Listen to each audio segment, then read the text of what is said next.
Ladies and gentlemen, we got him. We got him. One of the most successful high school basketball coaches in New York City, head coach of the Thomas Jefferson Orange Wave, Mr. Lawrence Bud Pollard. Hello, Coach. How are you? I'm doing good, man. I can't complain. I can't believe you're here. Listen, man, if I give you my word, I'm going to do something, I'm going to do it. You're going to do it. I appreciate you working with me with the time, though. No, for sure. And, you know, I want to say thank you for being here. We appreciate your time. And that's not just obligatory statements I make. Like, you really are a legend, somebody we are watching, studying, and whose work we're trying to replicate. Yeah. And I'm going to ask you, how conscious are you of that fact? You know, we get caught up in the throes of competition, but some of these coaches, like, they watching you, Coach. How conscious are you of that? I'm all, you know, over the years, you know, I think I forgot how the saying goes, but I definitely see the emulation. You know what I'm saying? I think it's you know, it's well appreciated. I feel appreciated even though people don't say it. Yeah. You know, when I came into the PSAL, I mean, coaches was wearing hats backwards.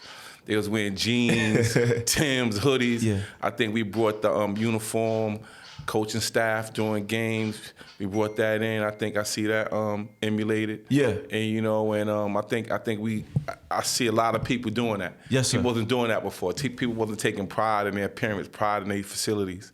I think I see a lot of people doing that now. No, Thomas Jefferson looks good. Uh-huh. That orange and blue. Yeah, we got great basketball colors. So even though people try to mimic and do the things we do, those are great basketball colors. No, definitely being emulated. And Coach, your first year at Thomas Jefferson, I got 2005. It was 2004. 2004. What is your earliest memory of being the head varsity basketball coach at Thomas Jefferson High School? I remember two things I remember when I walked in. We had the principal meeting with the principal of the athletic department. Okay. And we didn't have bleachers. And the guy said, I said, hey guys, we're gonna need bleachers. They started laughing. I always mess with the track coach now. Laughing, bleachers for what? Nobody's coming to the games, this and that. Now I think I need a bigger gym. You know what I'm saying? And then I remember when we was playing against the Lance Stevensons and that linked him and Keith Spellman. And I remember guys standing on top of that little roof outside the gate, on the gates, because the gym was so packed. It went from not having bleachers so not needing an expansion. But that, and just I remember, because when I started, Anton Mershon and Kamani Young, they was kind of, you know, one of the few people that helped me, and Mr. Lorch and Hirsch, and God bless all those guys. But Hirsch had passed. But those guys had a hand on the program. Hold on, Coach. Let's silence your phone, please. Oh, that's the big dog. Silence this thing, man. This thing don't stop barking. All right. My aunt get a kick out of this when I leave her when his phone is barking. But that phone never stops like the bill man. But when the significance behind that, because our first deal was S-Dot. We had the custom S-Dot sneakers, and Kamani was coaching S-Dot. He had like Brandon Frazier, Javon, and all those guys, Jamaica. He won that national champion. He was coaching AAU, living by the school in Starray City before he got that big mansion now. He living better now. Kamani Young is assistant coach at UConn right now. Yeah, he's assistant coach. So is he a Thomas Jefferson alum? Like, no, he's not an alum, but just the friendship and association, him and Antoine, they kind of tied. Just New York guys helping New York guys is helping out, and they was using the gym with the S-Dot, and then we was S-Dot as well with the S-Dot Carter apparel and kicks and everything. And the gym like a crime scene. Yeah. It was horrible. And I said to them, Anton, I remember where we were standing. I said, listen, I'm going to do this, I'm going to do that, I'm going to do this. And I didn't know how I was going to do it, but I said, I'm going to thank the Lord in advance. So I got it done. You got it done. Got it done. Coach, I got it on good authority that you kind of was a little hesitant to take that job. Like you were coaching at a middle school, and you was you was cool. How did the Thomas Jefferson opportunity come about? It was crazy. My intention was never to coach. And I got into coaching by accident. I was a 302, and my old French teacher at 258 was the principal, and I happened to be rooming with my roommate went to school with Sel, He was a Lachlan guy. So make a long story short, Thomas Jefferson, your longtime friend, assistant coach. Yeah. So the nurse at the school happened to be working with my old French teacher. So they mentioned my name, Bud. Bud, who? Bud. So, there's too many Buds. So they put that together. He asked me to come over there and teach. It was perfect. Right after I finished grad school, I went right into 302. And the coach, Larry, I forget his name. He was coaching the team, then he left the school. So the team, right in the middle of the season, they have a coach. Well, I started coaching them. So my principal was telling me all the stuff to do. I did it. So then I got a new principal in. He wasn't that big on sports and energy I was putting into it. So I wasn't getting paid at the time. I was doing all this for free. So it was a big issue, and the union got involved, and he was harassing me. So the union said, you should never, ever coach and work for free. You're a professional. Said doctors, what they do is some of the most important work in the world, but most of them, if any, work for free. Right. So I stopped coaching there. So my principal that was there, I left it alone. She went over to 174 over there behind the Bamas by Jeff. Okay. So they didn't have a coach. She said, hey, you ain't coaching over there after what happened. Yeah, come over here. I was like, I don't want to do this no more. It's a headache. Oh, I'm going to pay you per session. So, all right, I do the overtime. Right. I could use the money. And started working there. They didn't have a gym. So I was in Jeff, using the gym in Jeff. So Merrill Davis and the AD Landrone, like every day, they used to come in there. They started coming in more and more. They used to come in there and watch me coaching the kids.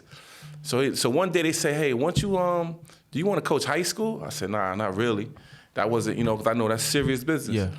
And, Jeff at that time wasn't good when I was in high school, even though years prior to that, they had great teams. But during that time, and my time, they wasn't so good. So I hit up Sel. I said, yo, man, let's take this job. Coach high school. Let's give it a shot. Think we could win. There's a lot of talent in the East. He's like, all right, bet. And then at that time, I'm coaching junior high school. So I got like Keith Spellman. I got all the guys from around my way. At this time, I'm living on Nostrand. Right. I'm living on Halls between Nostrand and Marcy. So all those guys, Devontae Grace, all those guys right around the corner from me, I'm coaching them. A Team Hirsch. I said, you know what? I'm going to coach these guys, bring them over to the high. The pipeline. Yeah, so at that time, I had them. So it was timing. Yeah. So I took the job my first year. I had a great player, Markel Austin. His son is at Christ the King now. He's a lot better than his son. But anyway, he ended up, he was a wild child, man. He was a great player, young. Then he got caught up in the streets. He went away for a little while. And then that's kind of how I started my first year. We want to know, Bud. We want to know, how do you build it? You talked about they didn't have bleachers, and now that place gets packed out. What are the first steps? First of all, how rough was it early on? What I got here, your first year record? 4-10, bud? 4-10. 4-10? Where'd you get all this data? I don't even, because I don't keep track. Right. I don't keep track of the wins and losses, man. I'm day to day. Like, that doesn't really matter. How do we build it, bud? 4-10 start. So what happens is, it's like fashion. You gotta have like style and vision. Okay. You gotta kind of be creative. So I had vision. And what I can do with the program, the facilities, I thought had great potential with the 2 gyms, great weight room area, which none of this was so great. The pool was great, had great facilities right there. I said, we could turn this into something special. So, with the visions, you keep pucking and pointing and poking, and then next thing you know, we got good, and once you get good, people start coming to help. You came of age in a time when Tiny Morton is getting busy at Abraham Lincoln. Right behind him is Ruth Lovelace at Boys and Girls High School. How did you establish the credibility in the city? Like, you did it at a time when Brooklyn was rocking and you were the new kid on the block building a program from scratch, bud. Yeah. But, again, I think I had a reputation. Back then I was still playing a little bit. I could still play. And I was not too far removed. I'm not too far removed from my high school or my West Virginia days. So people kind of had respect for me, and I think they admired my hard work. Mm-hmm. I'm going to go over that because there's steps to it. The first they admire you, then they envy you, then they hate you. But we're going to go back to that later. Hold on, say that again. What's that? First they admire you, then they envy you, then they hate you. Yeah. But we're going to go back to that. So when I took it, I'm a worker. Yes. So, and at that time, I started coaching with Tiny, and a lot of things I was doing, Tiny didn't do. Now, you were coaching with him? I was coaching with him AAU-wise. Okay. I didn't start initially, but then I started. But I was a worker. Like, I won't say I envied, but I admired I admired the way his teams played, how they looked, what he did with his program. So when I started coaching, I wanted my team to look like that. I love my teams to look good. I like to look good. Okay. You know, I think if you look good, you play good. I think the facilities have to be a certain way. Every program I've been a part of, from Boys and Girls to Riverside to West Virginia, we was always looking good, whether it's gear, the facility was clean. So I took pride in that. So first thing I started, I had some players. Then I started investing in the facilities. I had to go in there and rewrap the cushions because they was all cut up. Rewrap the cushions, paint the gym. We had to do all that. Sell on myself. You did that? Yeah, I had to do that. I still do a lot of that. I still do a lot of the maintenance and the work in there. Like, you know, the janitors, you know, they union workers, so everything is not their job. Yeah, you know what I'm saying? Yeah. They get take a lot for them to move. And I'm a Sagittarius. I can't wait on nobody. I got to go out and get it on my own. Yo, Bud, this is impressive, man, because that's one thing I wanted to talk to you about. The presentation. You know, the product on the court, y'all get busy. But the presentation, when you walk into that gym, the orange and blue, you got the pattern. Like, how does that get done? You know what I'm saying? I'm learning a little bit about this DOE stuff. You know, it's hard to move things in those buildings. It's hard to get things done. It only gets harder. Yeah. It only gets harder. So, you know, I went in there. You know, I had a lot of ambition. I was young. Was there any resistance from the administration, your principals, your APs? There's always resistance because they don't buy it, they don't see it, they don't believe it. You know, and so I went to, at that time, Jeff was closing. The phasing out of Jeff, and the campus schools was their first year. Okay. I was the first year of high school civil rights. I started working there. So the old principal, Mac, who was a girls coach at Manhattan Center, won some championships. He was into the program and the winning championships. So then when he turned it over to a guy named Mr. Alexander. So I went to him. I said, hey, we need scores. We need a score table. I don't want to have a table with a cloth. With a cloth, not even a cloth, but just a table with some classroom chairs. I said, nah, we gotta do this. So after we do a little painting, we changed the nets. We went to him. We said, listen, this is what we want to do. He said, all right. He drew up a sheet. He said, each school got to put their money in Galaxy in it. So I went to each school. Once he did it, and then I got Mr. Monty to do it, so the other principals was like, well, they can't show me up. So they put their $2,500 in. So that's how I got my first set of chairs, and I got the tables. Right. So then I said, you know, I got to get the scoreboard done. Yeah. So I didn't change the scoreboard. So now I got to looking decent. Then I got to get bleachers. So the first set of bleachers, Mr. Landrones, who was the AD at the time, said, I don't care what you do, just get it done. I need to win. Wow. So he went in his pocket. He paid like $5,500 or something for the bleachers. He never got his money back. He always reminded me of that. But it was a great investment. So we had bleachers, chairs, and then eventually, you know, we wanted to get the gym redone. So then, you know, when it's 4 principals and all that, they resist. It's a tug of war. It's a tug of war. You know, if your kid, they don't want to have this. They don't have more kids on the team than other schools. And other schools. This is a real deal. People don't understand. People don't know what I go through. These schools have multiple principals. I mean, the money that, like, so you say, if you got 5 schools in there, each school got a budget of maybe $3-4 million. There's no way we shouldn't have the most of the best. We shouldn't have the finer things in life when you're bringing in $12-13 million to school. Well, that's not usually the case. Gotcha. You know, they ever spend that money on copy paper. You know, I think we got enough copy paper to build another building. Yeah. The product on the court, though, bud. What was the turning point? I'm actually that question. I think I know the answer, though. You mentioned his name already. Keith Spellman. Oh, definitely. Keith.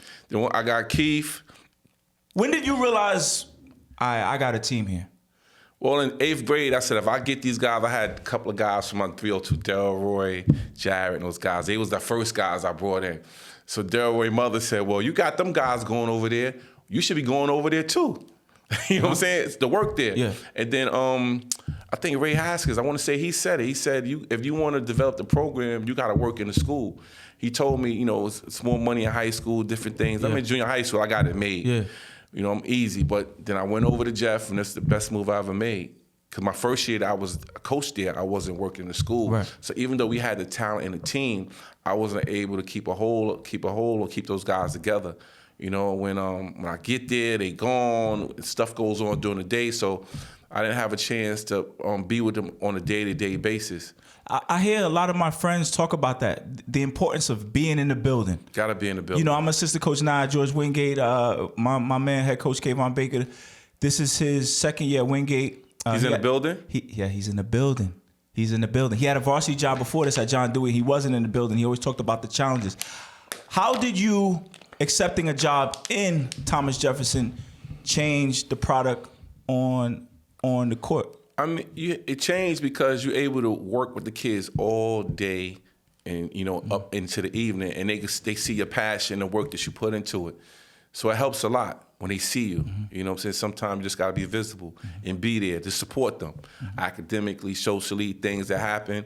When you're not there, by the time you get there, the dust already settled. It was hard, so to go back and undo a lot of that stuff. But I mean, that was the best move I made. Tell me about laying the groundwork on the court. We mentioned Keith Spellman. Like, tell me those days in practice, or give me a game when you felt like you put the city on notice. I'm here. It's not just Boys High. It's not just Abraham Lincoln High School. Bud Pollard, Thomas Jefferson, Orange Wave. We're here. Well, I think it started in Dean Street Park when because at that time it was Dean Street Park. All those guys I had on my team from the Lexington Avenue guys, Boot Camp, Rasheen Dunk Uncle, and all those guys, and Cubby, and all those guys, and Kayshawn. So I had them on my 8th grade team. So at that time, Lance was on, he had his team. With Lance Stevenson? Yeah, so okay. Lance. So actually Keith won MVP in 8th grade year, and Lance had a nice article in the paper, in the Dean Street. In Dean Street. This is a summer league. This is summer league. They're all 8th graders. Right. Lance and them father broke the trophy, made a big city. They was mad that Keith got that. Broke the trophy. They went and broke Keith's trophy because they didn't break Keith's trophy, but they broke their trophy, whatever he got.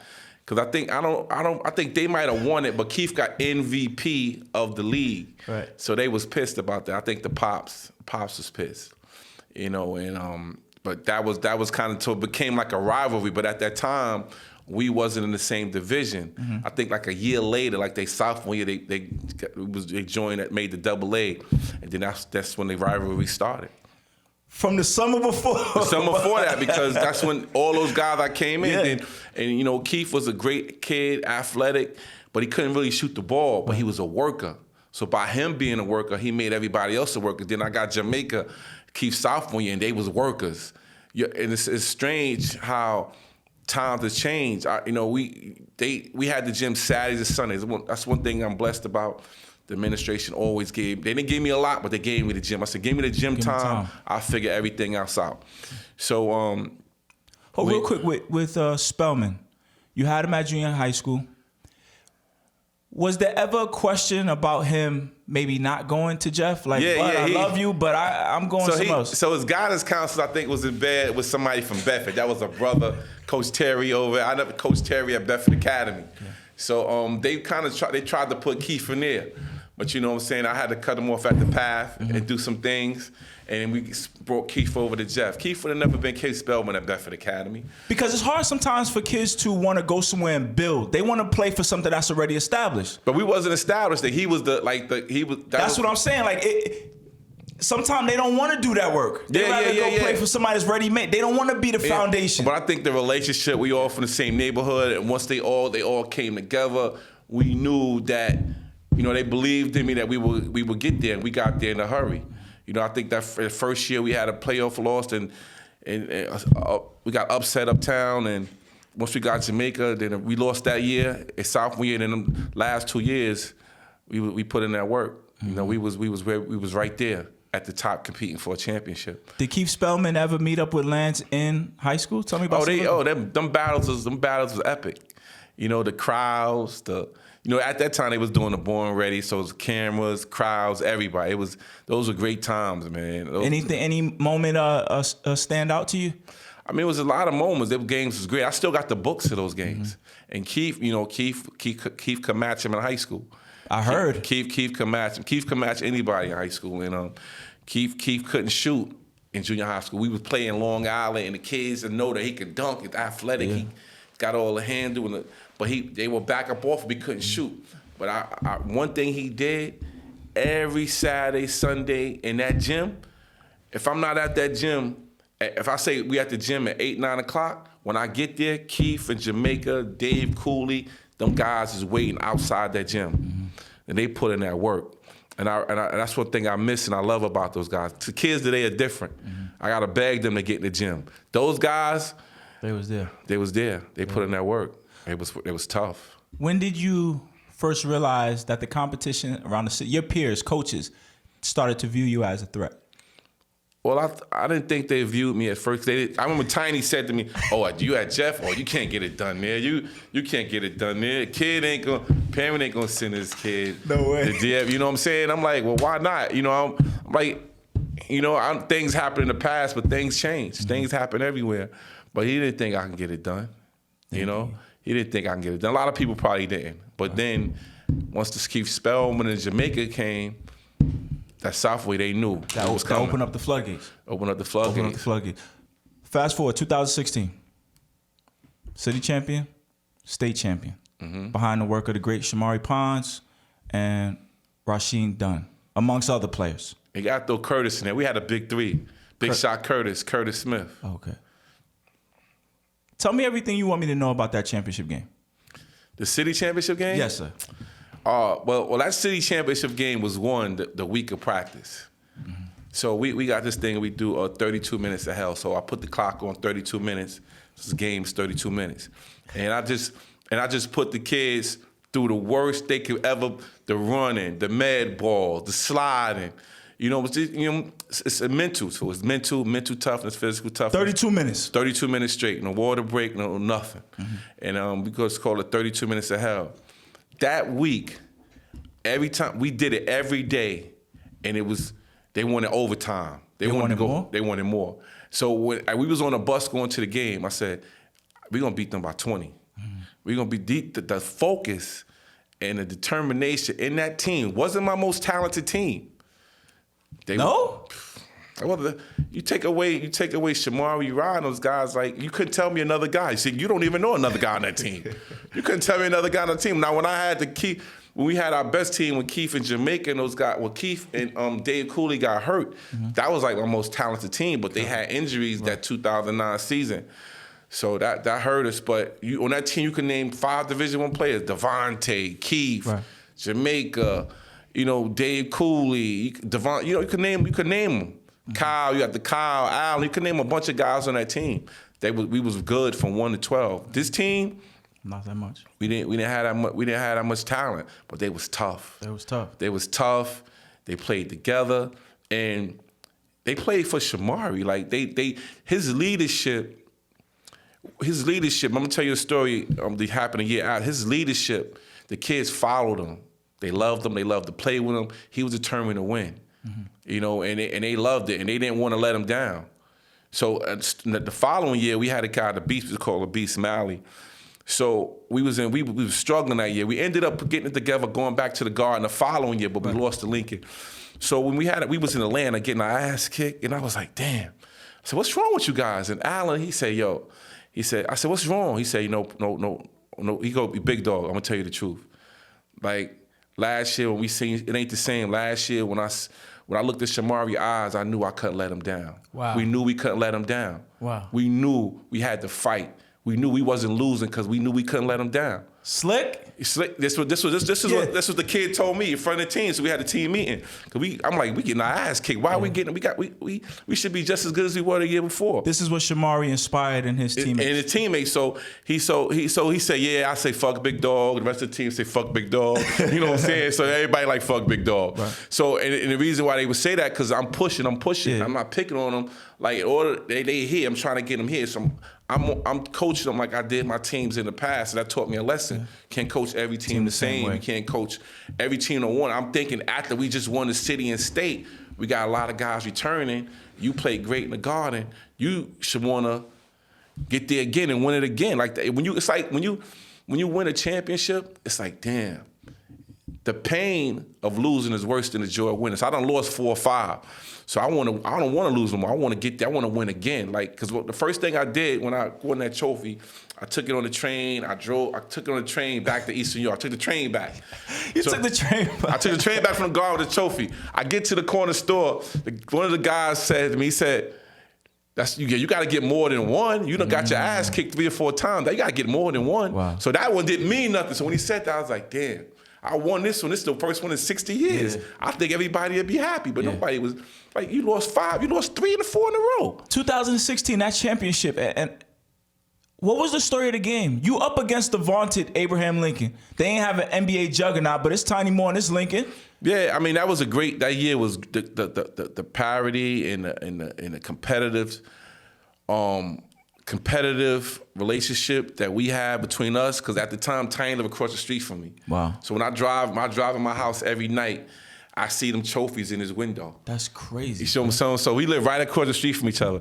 So, he talk a lot of shit too. He invite me to his house, said, Bud, I kicked your ass for that one. I kicked your ass for that one.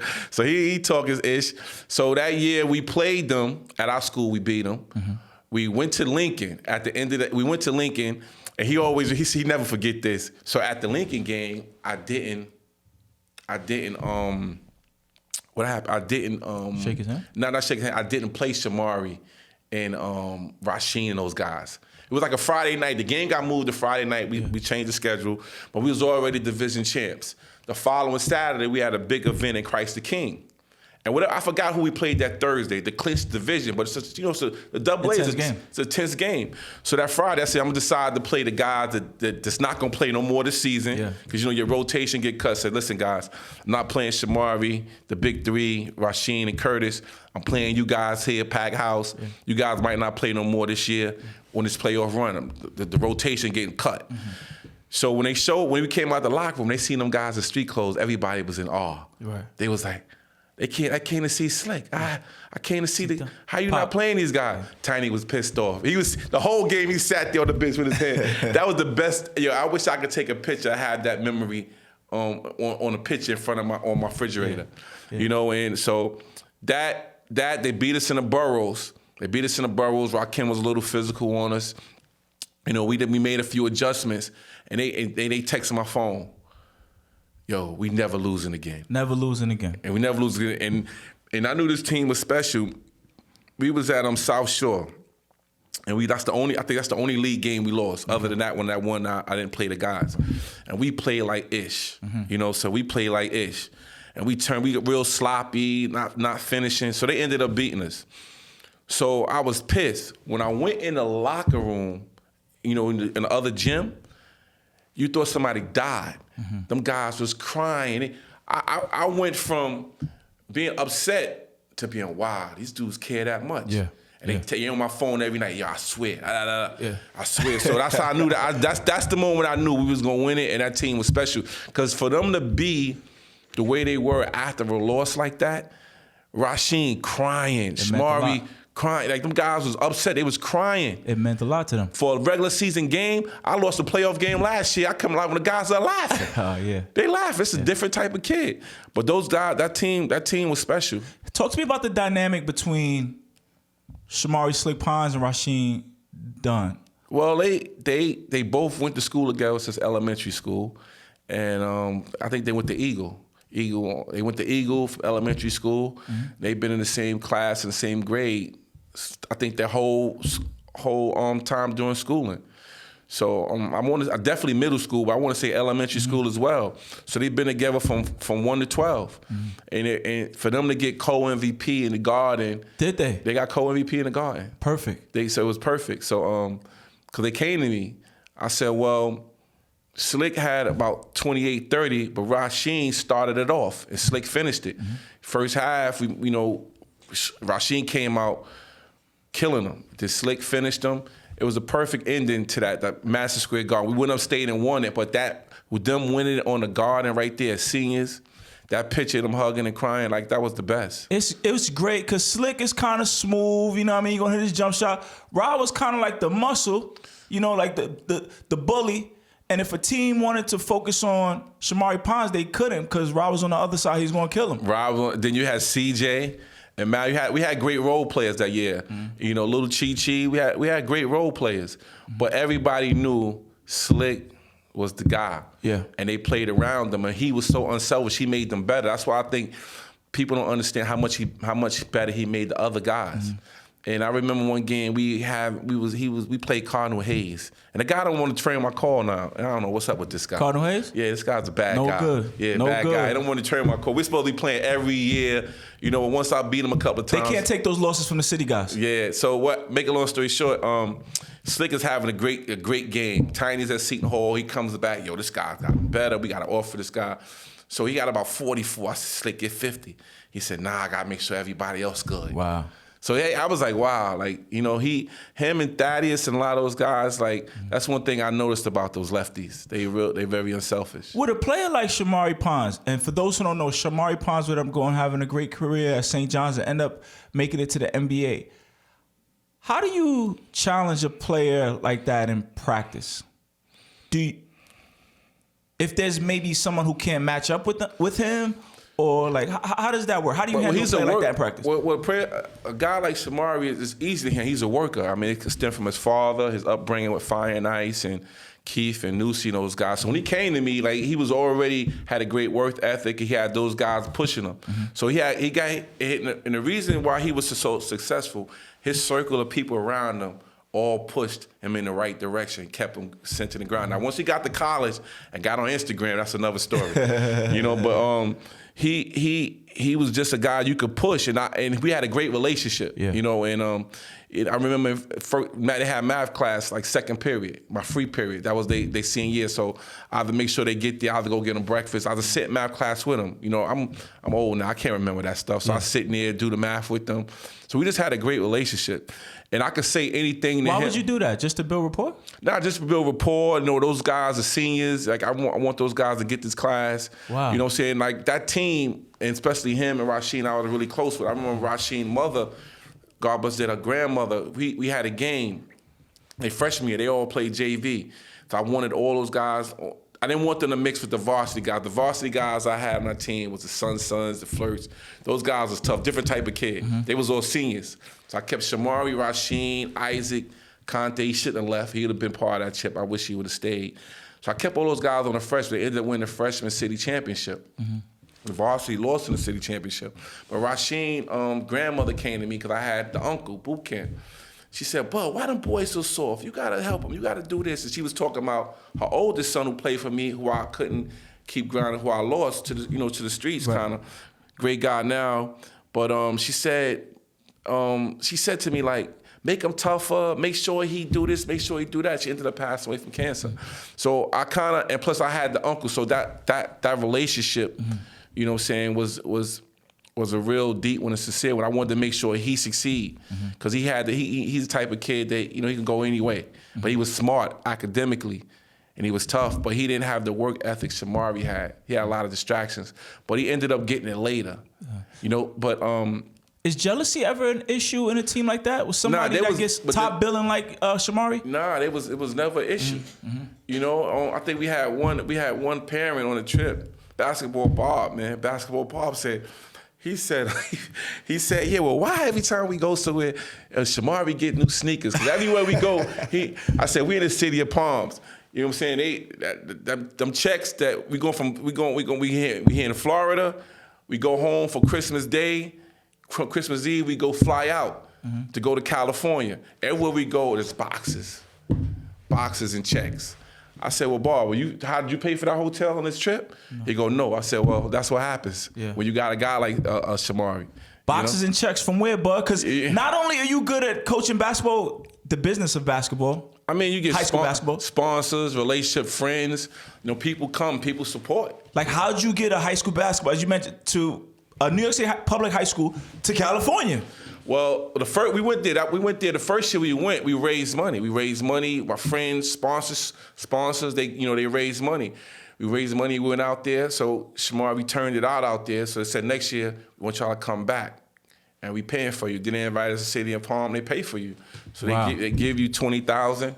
You know what I'm saying? To pay them tickets. Them tickets is expensive. So the first year was on the arm. On the arm. Sponsors, fundraising. Sponsors and fundraising the first year. Second year, they give, you fly out there, they give you rooms. Yeah. The next year, they pay for everything, meals. So that, and then we are sponsors. I remember Christmas, we on the water, roof Christmas, guys eating $150 meals. Wow, that's how it was. It was good. That was a good time in the program. So that first year when you planned the trip and you were counting on fundraising, you kind of taking a chance because you didn't know if you would make the budget, right? No, every year that's what we do. Like we going to Phoenix this year. So we always fundraise. Heritage Classic, friends, family, like people that's friends of the program, and they donate money. We don't have like a dinner luncheon like some people have, right, like a gala. But what we have is around this time, I ask people to come support the Heritage Classic, and people donate to help us do the things that we do. Do the things you do. One of those years when you were out there in California, you played against not only Lonzo Ball. No, that was the city of Palms. They flew us out there in California, right? No, that was in Florida. Oh, that was Florida. That was their senior year. You played Lonzo Ball in high school, LiAngelo Ball, and LaMelo Ball. Played them first game. Shamari Pons gave Lonzo Ball a 40-piece. But I'm glad you brought that up. I meant we're gonna go back to the part where you said, well, how you coach a kid like that, because of our relationship, and I could talk to them a certain time. I can't talk to these kids like that now. So we playing them. They flew us in there for that game. They want our style of play. The guy came, they come Scott. Our style of play, play buckets. They style of play, our pressing, our fast breaking, all that crap. So they feature game. We shouldn't have played the first night. We should have been on other sides of the brackets to hopefully. But the guy said I couldn't miss this matchup by upset. Yeah. I had to have this first day. So I respected that. So we because we just as well could have won the tournament as well. So we played the first night, packed house. Now, mind you, this house is the city of Palms. Before they moved to a new gym, it's a high school gym, mm-hmm. So it's packed to the ceiling. On the ends of the courts, you got college coaches, all the media. You name them, they there. But on the outside of the gym, they got a tent with seats and a big screen TV. Wow. Food, great atmosphere. To be close to the game. Yeah, just to be close to the game. So you don't even get in the game, but you could come there and watch it on a big screen and enjoy the food and the festivities. So we ended up 9:00 game. We ended up down 20. It's like 20-1. Shamari on the baseline in front of everybody. I cursed this guy out like I never cursed a player out again. Wow. I said, I'm gonna say it here. I said, you this, you that, you told me you was gonna do this, you bop, bop, bop. Yo, man, I gave it to him. The guy in the tournament, man, he said, everybody was shocked because the way I spoke to him. Yeah. His mother was there, she's saying the same thing, you know what I'm saying? So, get him, bud. So he gave me that look. He didn't say nothing, he gave me that look. So the score went from 20-1, we down 19. Yeah. Score went from 20-1 to 20-21. Wow. He scored like 20 straight. He got them guys on his back, and next thing you know, we in a dog fight. Yeah. We was up 4, under a minute left. We missed a box out. They get 2 phantom foul calls. They ended up winning by 1. But it was a great game, and we the funny thing, one thing I'll never forget about the game. Guys, we call him Slick. Guy stands up. It seemed like the gym was quiet. He stands up in the middle of the gym. He says, "Slick, how did you get so slick?" I'll never forget that moment. And the father was there. I wish I'd had more times talking to him. He's a character. Oh, LeVar Ball. Yeah. I wish one of our assistant coaches always butter roll with him. But I wish I'd have talked to him. He's a funny guy. But it was a lot of talent out there from Michael Porter. And everybody was out there. We ended up beating up on them the next day. Wow, Michael Porter Jr., who's with the Nuggets right now? Yeah, we beat up on him. So Slick had to play against those type of kids. Yeah. So and it's a few other guys that we played against that we ended up going out there and going upside their head. But you carry New York City basketball, Brooklyn basketball around this country, man. And we sitting here watching you. You feel that pressure or pride, like, we ain't just out here for ourselves. This is Brooklyn. Oh, yeah, definitely. I don't feel the pressure. I try to show love. I try to introduce guys to places I've been so they can go there. Yeah. And because it's good, but, it's a lot of commitment. It takes a lot of work, a lot of support. Early on in our career, we had to come out of our pocket. I remember we went to Puerto Rico. Sel gave me $5,000. I took $5,000 out of my pocket. We went to took team to Puerto Rico. Wow. And it cost, but it was a great trip. We ended up playing DeMatha in the championship, and we got in foul. We got in foul trouble, and we never recovered. But they had Quinn Cook, and Open Depot, and a whole bunch of other guys they had. But so we've been traveling. Now we able we're able to generate and raise the money as opposed to coming out of our pocket like we did 15 years ago. So that helps out a lot. But it started with you making an investment on the you front end. gotta You gotta invest in your product. Shamari Pons, let's see. What else I got with Shamari Pons? When he went to college, somebody told me, I think that young man bit off more than he could chew. What did you think about his college decision to attend St. John's in the vaunted Big East? Well, I thought it was a great fit for him. He's a New York City guy. So we went to the St. John's game at the Garden when Mike Krzyzewski got the 1,000 wins. We went there. And he was like, his eyes, like I knew that's where he wanted to be. Like, he's a New York City guy. Like, he's not going to, he could have went a lot of places. Yeah. There's a lot of great coaches who really wanted him in the Big East and other places. He's a New York City guy. It was perfect to see him represent the city, see him in Madison Square Garden, what he did to Duke, that game. Like, I'm thinking about when he was watching that game and then what he did. He couldn't wait to get to that game when he was as a player. And how much he had against Duke when he was at St. John's? About 36. Yeah. With the Mike Krzyzewski got on him though that next year at Duke, he made sure he took his jacket or he was on Shamari tail that day. But again, these are these New York moments. If fans of New York City basketball, we sitting there watching. Like, that's our guy, and he putting on against one of the biggest brands of college basketball. Yeah. Gave Mike Krzyzewski and the Duke Blue Devils 36 points. But and the L, don't forget the L. Yeah. And that. But he was ready. When I went down to Cameron the following year. You never questioned if he could hang in the Big East? Nah, I knew he could. But if you watched him, he never had a bad game in a big moment against a big player. He was in the EYBL against all those guys in his class, and he dominated. From the Tatum matchup, from the what's the little guy from Atlanta, Trae Young, all those guys in the same class. And Shamari led. He was like the leading scorer in the EYBL, led it in steals. He was a great player in the EYBL playing against those guys. So he knew what he can do. Plus, when we travel, we play against guys all over the country. And anytime them lights come on, he gonna perform. He put his dancing shoes on. He performs. He performs, and everywhere we go, they always wants to come back. You know what I'm saying? And he was a great player, but we had a lot of great players who helped us get to this level anywhere we go. I get more love out of town than I do in the town. For sure. You know what I'm saying? And everywhere we go, people wants to come back the way the team carry themselves. Yeah. And, for whatever reason, God has blessed us. We go to the airport, we run into people feed the kids. People ask how can they help. So I get a lot of help from a lot of people. What is your approach with helping kids with their college decision? Everybody's different. Shamari Pons, Rasheem Dunn, like, how do you go about giving advice or assessing what a kid should do? Or like, how do you approach that? I give the kids my opinion. I don't make a decision because I don't have to go there. I went to West Virginia and my time is up. But I don't have to be there. You got to be there. You got to make decisions. You got to live with it. You're never going to say, "Oh, Bud told me to go here. Bud told me to do that." Then it don't work out. You come back on me. So you got to make a decision on your own based on your comfortability with where you want to go, being away from home, your support. I mean, a lot of things play a factor in that. Some kids don't listen. Some kids look for things and that other people have, but that's all I can say is give them my opinion. From the outside looking in, just watching through the years, Shamari Pons played JV at Thomas Jefferson. Freshman. Rasheem Dunn played JV at Thomas Jefferson. Freshman and sophomore. He didn't move up that sophomore year. But it seems like you are developing. Yes, Jaquan Carlos, 4-year varsity? Yeah, 4-year varsity.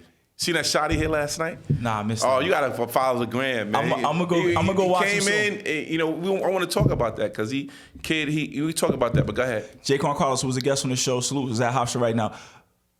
These are homegrown kids, and a lot of places in the city, you see coaches trying to pluck talent from other places, sliding the kids' DMs, promising them and their families things. Come over to my school, but Bud, I got to give it to you. You're developing your own. Yeah. Homegrown talent. Talk to me about that process. I mean, we in our program we're not easy to play for. We give a lot, but we demand a lot. No no coach is going to treat the kids the way we treat them. Like, we make sure our locker room is custom. Like, we make sure every day we wash the practice gear. So when a kid come to practice, his practice gear is washed in the locker room. Who washing them clothes, bud? I do. I wash the clothes and uniform. I don't let nobody touch that. Certain things I'm fickle. I got OCD, so I do the uniforms. I do the practice. This is college stuff. Yeah, getting practice uniforms washed. That's college level stuff. Yeah, so actually this year we finally got a laundromat in the school. My principal put the laundromat is up and running now. So I just go upstairs, drop it, pick it up in the morning. But we make sure we travel. We everything is the best. We fly right. We sleep right, and we eat right.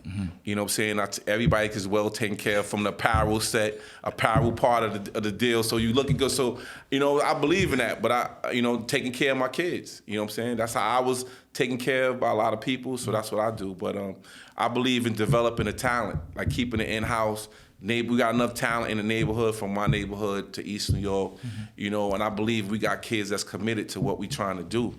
You know what I'm saying? We can always be competitive, and that's why I think over the course of time, we've able to maintain a level of consistency with our winning in our program. Because we don't always get the prima donnas, those type of kids. No. I don't really like a lot of those guys. Like a lot of people on me about chasing this transfer, chasing that transfer.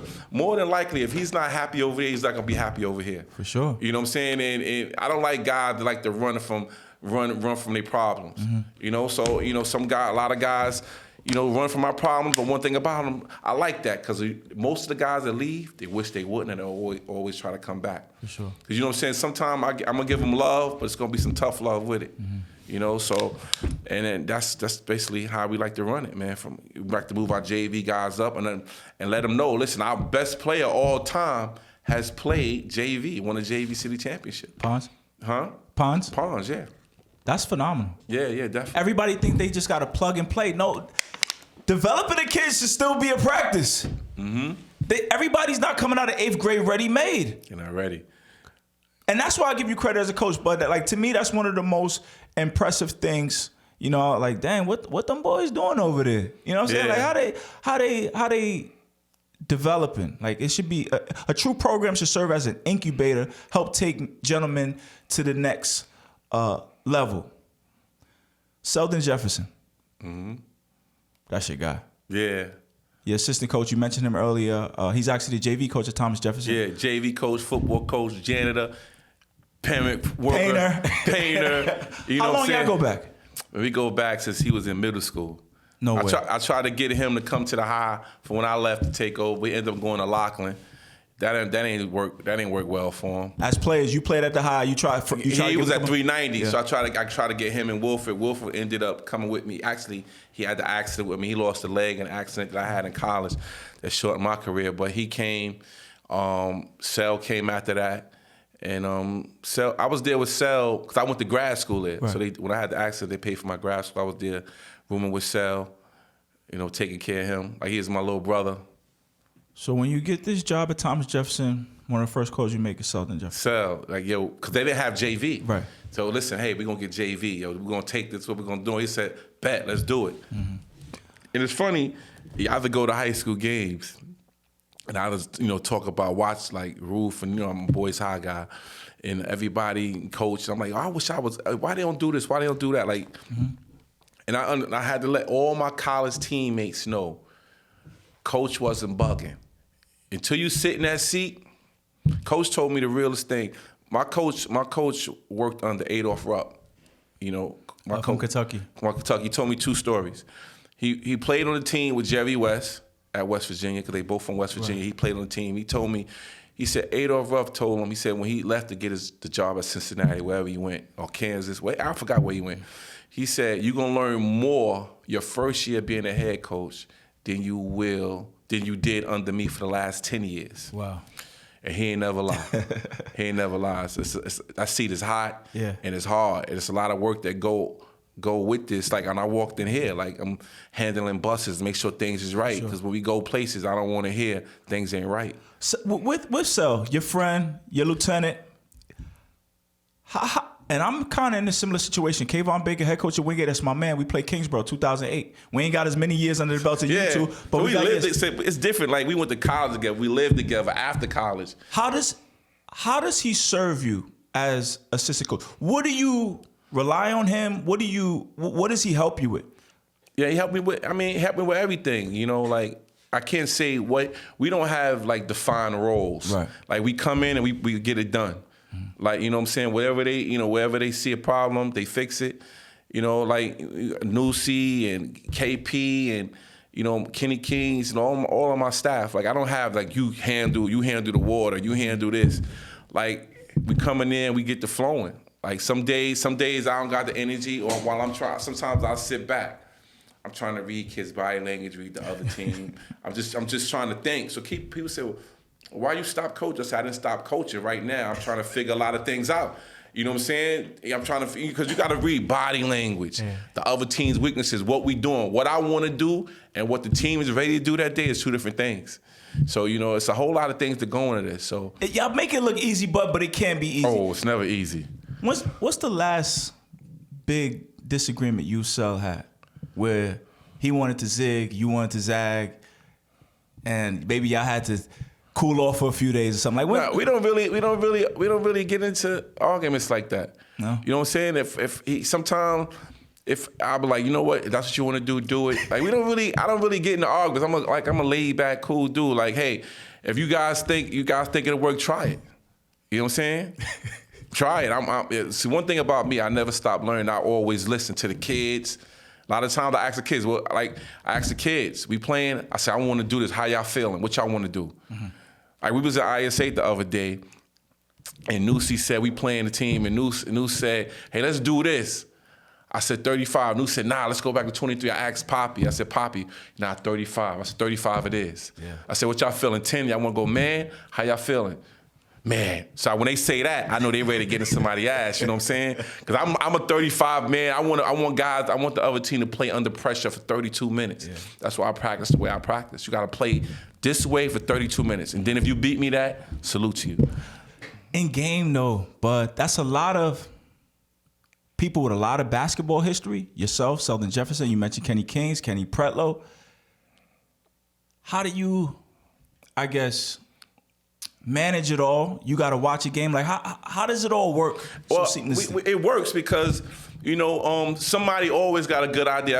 I think that's why. In the heat of the battle. In the heat of the battle. So we have so much experience. We're usually calm and cool. Like we never get flustered, and that's a good thing. We have a lot of experience, and as players, as coaches, and that's what makes me the best coach in the city, because I got the best staff in the city. Yes, and I got guys around me that's smarter than me. So, you know, I'm not sitting here listening to somebody that I don't respect. Mm-hmm. I'm going to listen to their opinion. Mm-hmm. You know what I'm saying? And so, like, it's games like we at South Shore a couple of years ago, Kenny P had the play over here. You draw the play up. Don't tell it to me. Tell it to them, because by the time you tell it to me and I relate it to them, the play won't be the same. Wow. I done messed that up. So Sel might say, hey, let's do this. He might draw something up. I don't have the answers. I wish I did. You know what I'm saying? But I got people around me that do. So collectively, one of us is gonna have the answer. So that's where I think where we stand out as a staff. Mm-hmm. You know what I'm saying? I get the head coach.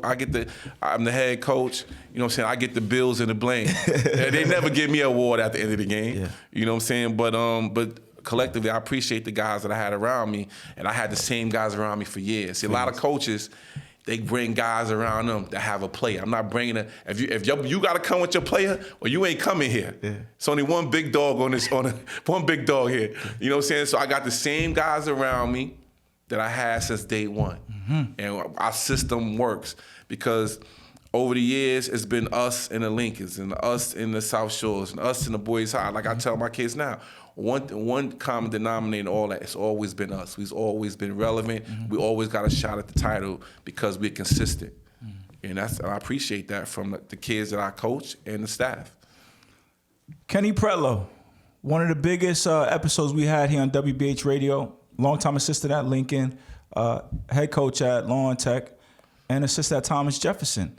And you guys kind of scooped him up after his tenure at Lincoln. Yeah. Talk to me about that decision? Oh yeah, to invite him. This is your competitor. You already have your staff and Selden, your longtime teammate and friend. How did you come about? You know what? I'm gonna invite Kenny B to be a part of the Orange Wave. Yeah, it's like Golden State. Golden State was winning, but KD became a free agent. Yeah. They went and snatched him up, right? Mm-hmm. It's the same principle. He can't, and it works well for us. Kenny P lives in Starlight City. Mm-hmm. He goes down past our school to go on Law and Tech. Goes to his school. Past our school to go back home. So it makes sense. Like he wasn't coaching when Coach Morton came back. Mm-hmm. Tiny came back to Lincoln. He was a free agent at the time, and I knew Bill is his bestie. He up in Wings, that's his bestie. Oh, Billy Turner's up. This is bestie, or everybody. So I know somebody was gonna snatch him. Yeah. I said, hey, come here. This is a perfect place for you. To and from your job, right on your way, straight line to work to your crib. Come over here. So it worked out for us. Mm-hmm. He had a lot of insight and things to help us win that city and state championship. And sometimes you bring another voice in. So, God has blessed the program. Leadership. I got a doctorate in the spring of 2021 in sport leadership, and that, to me, it's not about any X's and O's, or leadership is not specific to any field, medicine, tech, or law. It's really about the science of people. Mm-hmm. So, Bud, how would you describe your leadership style? I guess I heard a little bit of it. You said I'm the best coach in the city because I'm a little hands off. I let my guys do my thing. So, talk to me about your leadership. Because I have the best staff. Yeah. I'm surrounded by the best. Mm-hmm. I'm surrounded by the best. But what you said again? Tell me about your leadership style. Your leadership philosophy. How would you describe it? How would I describe it? I like to lead by example. Mm-hmm. I don't ask from the players or the coaches to do anything I wouldn't do, and I'm an open book. And before I ask you to do anything, I'm gonna make sure you know that I would do it for you and for the team. And I think that makes me a good leader. Like, I'm gonna do what I gotta do. I'm gonna wash the clothes. I'm gonna serve the food. I'm gonna put ice in the cooler. I'm gonna sweep the floor. So nobody is exempt from anything when it comes to this program and this family. Mm-hmm. We all gotta do what we gotta do so we can get from here to here. So I think pretty much that sums it up in a nutshell. Mm-hmm. And I'm gonna make sure, I'm gonna take the responsibility and the blame, but I'm gonna make sure everything is good and we gotta get to where we gotta go. Gotta get to where we gotta go. Hearst Classic 2022. Yeah. Talk to me about it, Bud. What is the Hearst Classic? Well, Hirsch was a former coach, teacher of mine. He recruited me to Westinghouse. When I grew up, I wanted to go to boys. My two favorite players was Gerald Green. He lived on my block, and he went to Seton Hall. He ended up taking them to the Final Four, Riverside guy. That's how I kind of got up to Riverside. And Pearl. So Hirsch kind of... Dwayne Pearl Washington. Yeah, he went to Boys and Girls. Magic Johnson was one of my favorite players, too. So that's like my three favorite guys. So when I ended up going to Westinghouse, but I left going because I didn't feel comfortable for me taking that train to Fort Greene and Turk and, just the way the program, it was, even though I love Hirsch and I love Gerald, I was like, I'm a Boys High guy, that red and black. I can walk to school. Yeah. I don't want to go to school with all these Fort Greene guys, man. All those guys down there, take the train, the J. It wasn't something I could envision myself doing for 4 years. So after 6 months, I was like, this is not for me. So he was a teacher coach, but then after I left Westinghouse, we remained very close to me. Mm-hmm. You know what I'm saying? From hanging out at his crib with the weekend, his wife was a board of ed guidance counselor, black lady. He was a white Jewish guy, but he gave me a lot of insight. Right. He sat down, helped me with the SAT, just a lot of stuff, a lot of insight he gave me on the world. Mm-hmm. Like a lot of things I can't even say that he said to me about different races, nationalities, but it all made sense. And a lot of things he said to me made sense later than it did sooner. Mm-hmm. And I appreciate him for that. I wish he was around so I could tell him how much I appreciated him. He just said a lot of things. And you named this classic, this basketball event that you hold at Thomas Jefferson after this individual. Yeah, because what happened was the year I got the job, I accepted the job like in February, March. It was March. It was like springtime. He died like right around the time that I did that because we was already doing Team Hirsch because my man Juice in Long Island, which was his friend. His son, he was in Syosset. His son was playing with the Syosset team. Mm-hmm.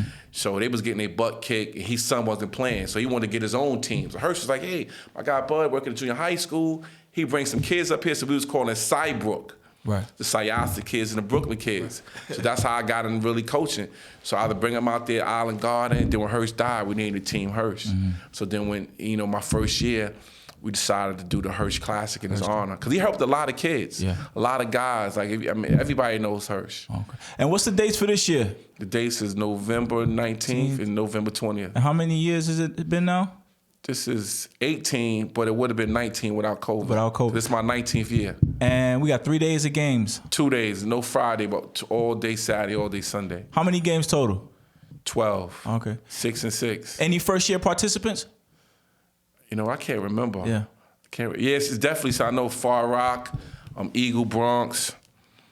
Eagle Bronx is first year. I can't really remember off the top of my head. Wingate Generals will be there. This is our second year.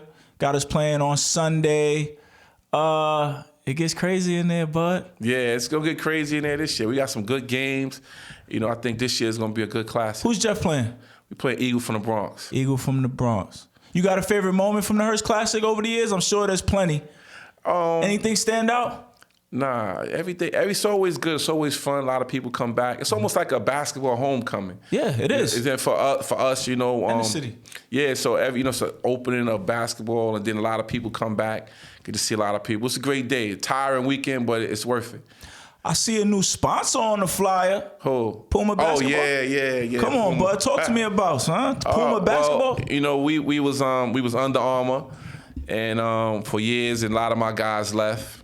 And then last year, like around October 1st, they just told me at the last minute that they wasn't renewing the contract. Things changed, blah, blah, blah. Wish they would have told me sooner. Gave me the chance to figure it out. But, I went last year, then didn't have anything, made work what I had. And then, Puma stepped up, offered to come and help. And then, the big homie stamped it. What big homie? Man, who's the big homie over there? Come on. Jay-Z. Yo, but who called you from Puma, man? I just know Drew Juan. OG Juan? OG Juan and those guys, man. And they came in and stepped in to help when they seen there was a need for it. And they brought me in. We went over there, and they said, listen, we're gonna make this relationship. They don't have grassroots. We're gonna kind of start with you guys. So we willing to start. And that's so is that just the Hirsch Classic deal? No, that's Thomas Jeff. It's Thomas Jeff. That's what we in now. We're in the process of doing the Puma thing. That's the Jeff thing. They didn't get it. It's last minute because we agreed to the deal in like late September. So this is last minute. I know they did something for us in June, but we never summertime, and time sure flies, man. Yeah. And so we kind of finalized things in September. Well, congratulations, man. Yeah, thanks. New chapter. Yeah, new chapter. You got a pair of sneakers for me or not? Nah, I ain't even get none yet, man. We didn't even get it. We didn't even have uniforms and stuff yet. But we got the stuff we got is the miscellaneous accessories. Yeah. But the main stuff should be in hopefully any day now, because it takes 4 to 6 weeks, and we did this the 3rd, October 3rd. So we should have everything hopefully by the Hirsch Classic. That's what's up. That's what's up. Hirsch Classic, man. Make sure y'all come out, check it out. 2 days of basketball. See Thomas Jefferson. What time y'all play Saturday night? 7 o'clock. Main event. And then the Wingate Generals is playing Sunday morning. I gotta look at my phone. We gotta hold up, man. Plug it. We gotta go the whole roster. Plug it. We gotta go the whole roster, man. It gets a lot of guys playing. I know the first game is gonna be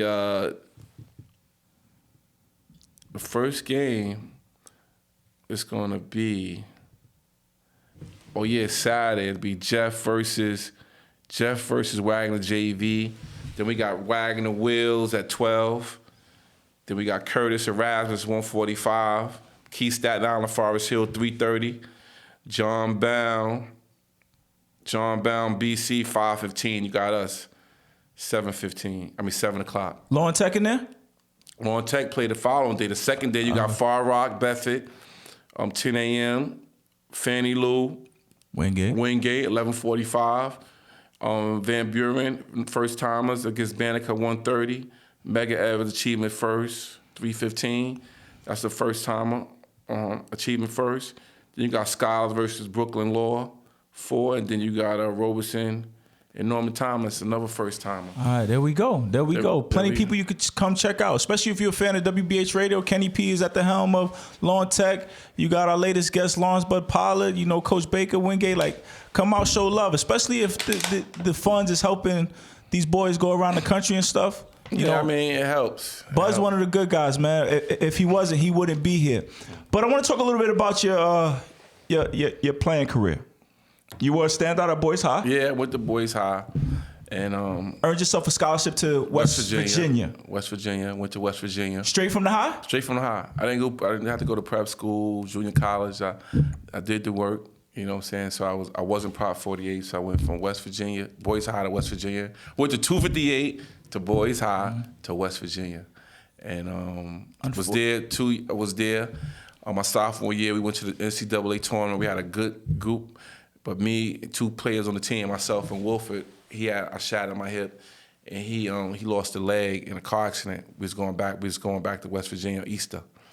So this part of your story is very interesting, tragic. Your friend, you were behind the wheel. You guys got in a car accident. He actually lost his leg. How old were you at this time? Was it 20?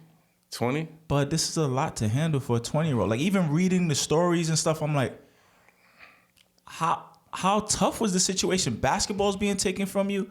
Your friend is hurt. Like, what was that like for a 20-year-old kid?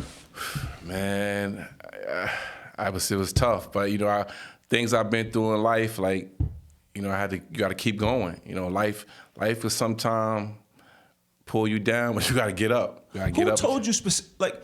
Were you ever able to return to the court? So I returned to the court, a year later, but I wasn't the same. I wasn't able to get the minutes. I was supposed to be starting going into my junior year, but I wasn't able to play and be productive. But what injury were you? I shattered my acetabulum bone in my hips. So it's like basically the front of the car caved in, so he was laying back. So when it caved in, it clipped his leg because he had one leg bent, one leg straight. And then by me driving, it pushed like my knees against my knees. It pushed like my femurs through my hips. So I fractured and shattered my hips. So that's why I walk like that. But it's your career, and then your friend not being able to play or losing his leg. Like, I mean, he was a starter. We were supposed to play. It was hard, you know what I'm saying? Because, you go for years dealing with, like, damn. Yeah. You know what I'm saying? And you kind of blame yourself for that. And he been through a lot. He was on a visit to Syracuse, got accused of rape. He's a motivational speaker now. And it's a lot of things that went on in his life. So, Was that moment when you stopped blaming yourself? Nah, I just put it in God's hands, man. And just, I kind of put it on the shelf like a trophy. Like, it's there every day. Something that happened, you gotta go through it and go through life, man. Because life, if you live in the past, you could never move on, and it's something that we got to deal with. Well, how did that, I'm sure, how did it impact your guys' relationship at that time? I mean, it definitely had an impact because we wasn't as close as we were because we wasn't around each other. Because when it happened, he had to go to New York for treatment because this happened like in Maryland, like the mountains of Maryland. I forget the little town. But he happened to Maryland, so I had a choice to go to New York or go to Pittsburgh to get my surgery. And I went to Pittsburgh to get the surgery. He had to go to New York to get the care that he needed. And for years then, he wasn't on campus, and I was on campus rehabbing, and he was in New York rehabbing. They fought to try to save his leg for a few years, And we didn't have the technology we had. We didn't have cell phones back then, or phones in the dorm that called out. Right. So we didn't. It was like we can talk as much, be around each other as much. So things are a little different, but the love is still there. We speak, and I get together with our college teammates. We get together, go do certain things. It's a blast, but.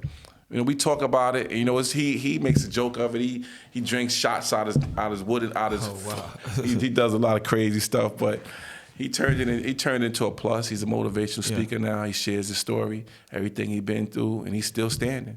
I'm still standing. Yeah. I was just reading it. I'm thinking about your age and all that's going on. Like when basketball's taken away from a young man, even when you get to finish your career, it's an adjustment. And to have it kind of cut short and derailed because of car accidents, that's heavy. Yeah. Heavy. You know what I'm saying? I'm glad both of you brothers are in good spirits. You would finish your career in West Virginia. You would end up getting your master's. West Virginia would pay for your master's? Yeah, so they took care of me. Great place. That's amazing, bud. And when I take the team out there, they take care of the team. So I get a lot of love down there. Who made this decision to help? Because they didn't have to. After your career is over, they could have. They didn't have to finish. I remember I'm a sophomore. Yeah. So, and I didn't finish the end of my sophomore year. Coach Fuller, God bless his dad, he was like, you gotta, I had to withdraw from my classes, Mm-hmm. So the end, came back, I didn't do anything that summer. So that following semester I enrolled. I'm still doing rehab. I graduated on time. And then I had a year left for eligibility. So coach was like, I didn't really want to play, it's over. So I think that was first year. Because I had redshirted. But anyway, I stayed on the team. Coach put me on the team. I should have told him to make me a coach.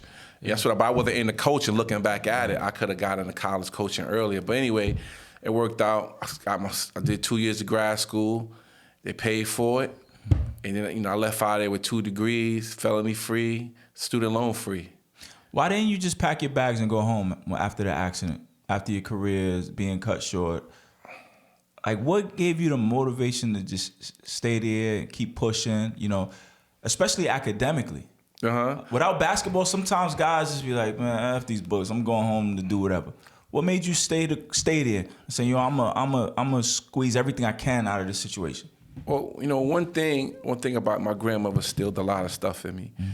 And she always said a lot of things, and by her saying the stuff to me all the time, no matter how bad I was, what I did, she'd always say, Bud, gonna make y'all proud one day. Wow. She'd always say that. I was a little terror. But anyway, moving fast, she said a lot of things, but they always stuck in my head. And one thing, I finish it, like finish, don't quit. So no matter what, I was gonna get my degree. I didn't know how, I didn't know if I was gonna do it. Like if I start something, I'm gonna finish it. I'm not a quitter. I'm never gonna quit. And if I'm like, there's no way I'm quitting. I'm getting this degree. So then when this accident happened, I said, I'm gonna get my degree. I'm gonna finish up this. I gotta leave here with a degree. Like I thought I was gonna play professionally. Cause my sophomore year, we went to tournament. And then my freshman year, before we went to the tournament, we went over to like Hong Kong, Korea. Went over there. So we running into guys that's playing professional. These guys in Korea, Hong Kong, Tokyo, they making good money playing ball. Like these guys ain't that good. I'm better than you as a sophomore. If I don't make the NBA, you know what I'm saying, I'm definitely gonna come over here and get this money.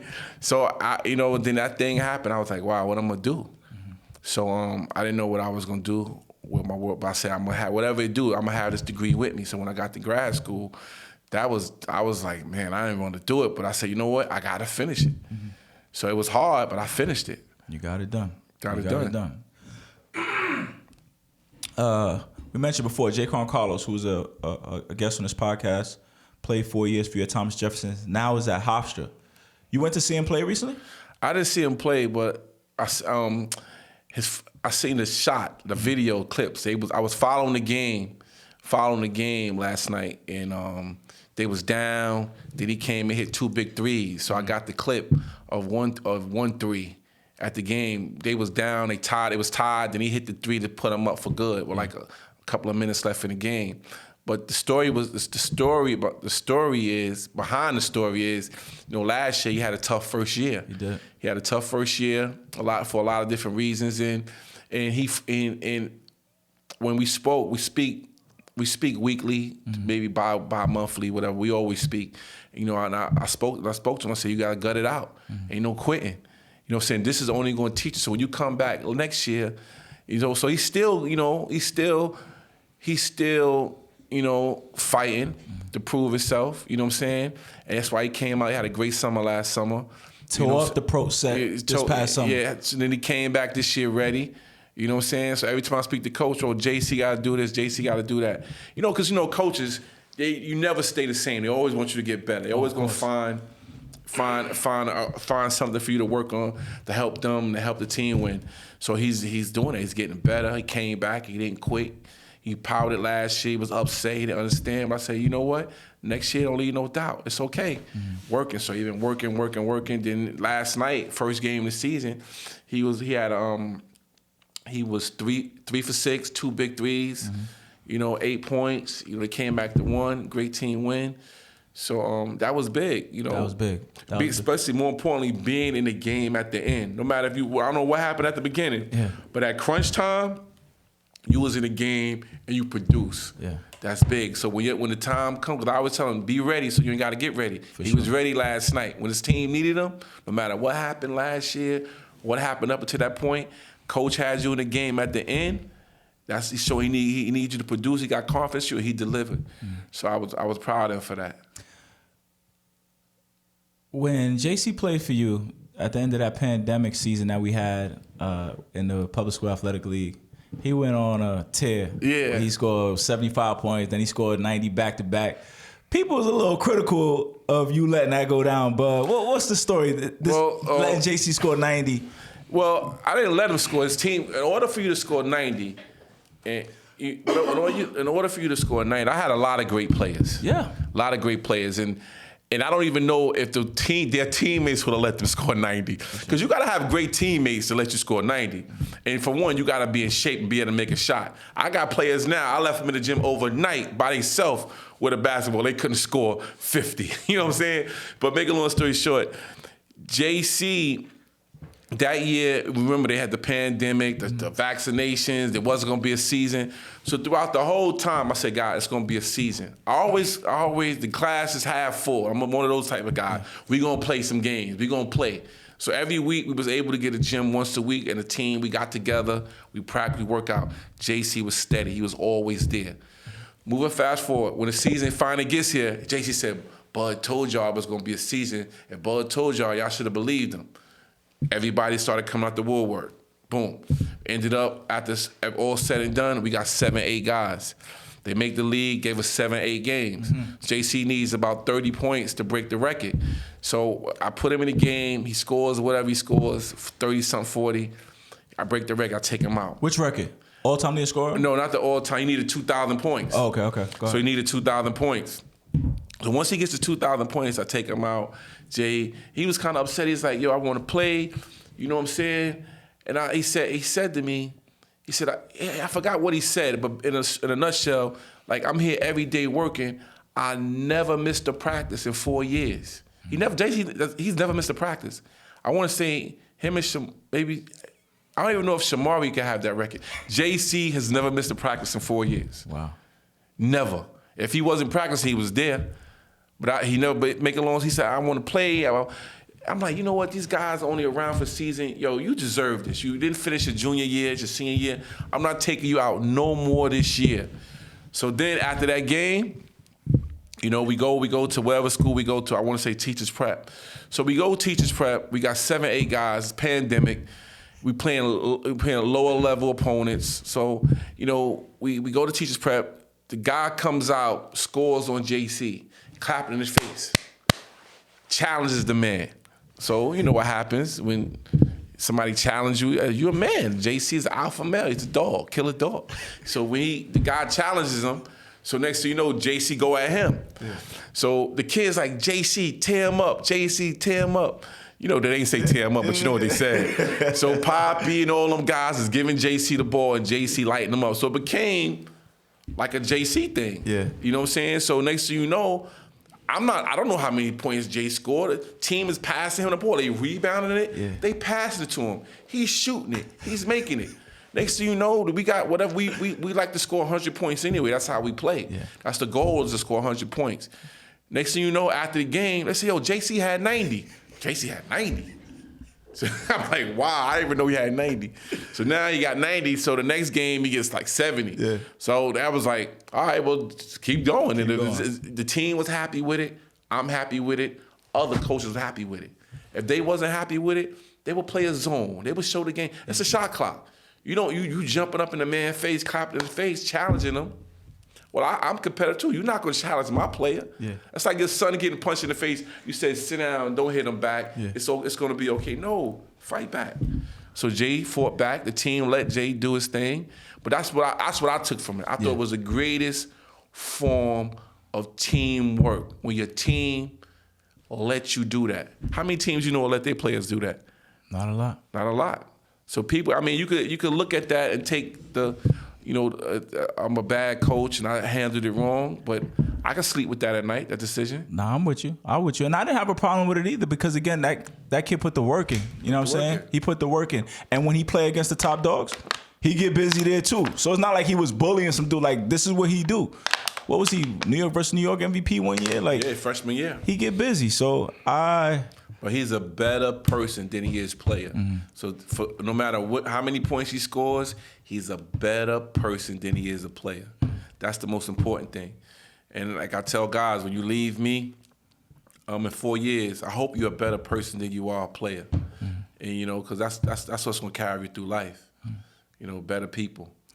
Do you remember the first time you saw one of your players playing in a college game?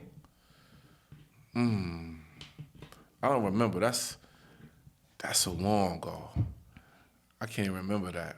How about when your player made it to the NBA, Shamari Pons? I remember watching him. Actually, I want to say it was Super Bowl. I had son at my house. His dad was there. I had a lot of people over at my crib. And he played. He came, the game, they was on TV.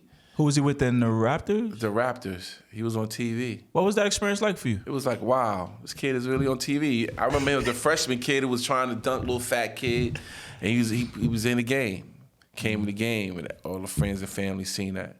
That was special. Is that some sort of validation for you? Like, yo, what up? I'm validated already, man. You know what I'm saying? Like, I'm validated. I don't need that to validate or stamp my career, because everybody, every coach, every program plays a role in their community. Mm-hmm. So in my community, my role is do what I'm doing.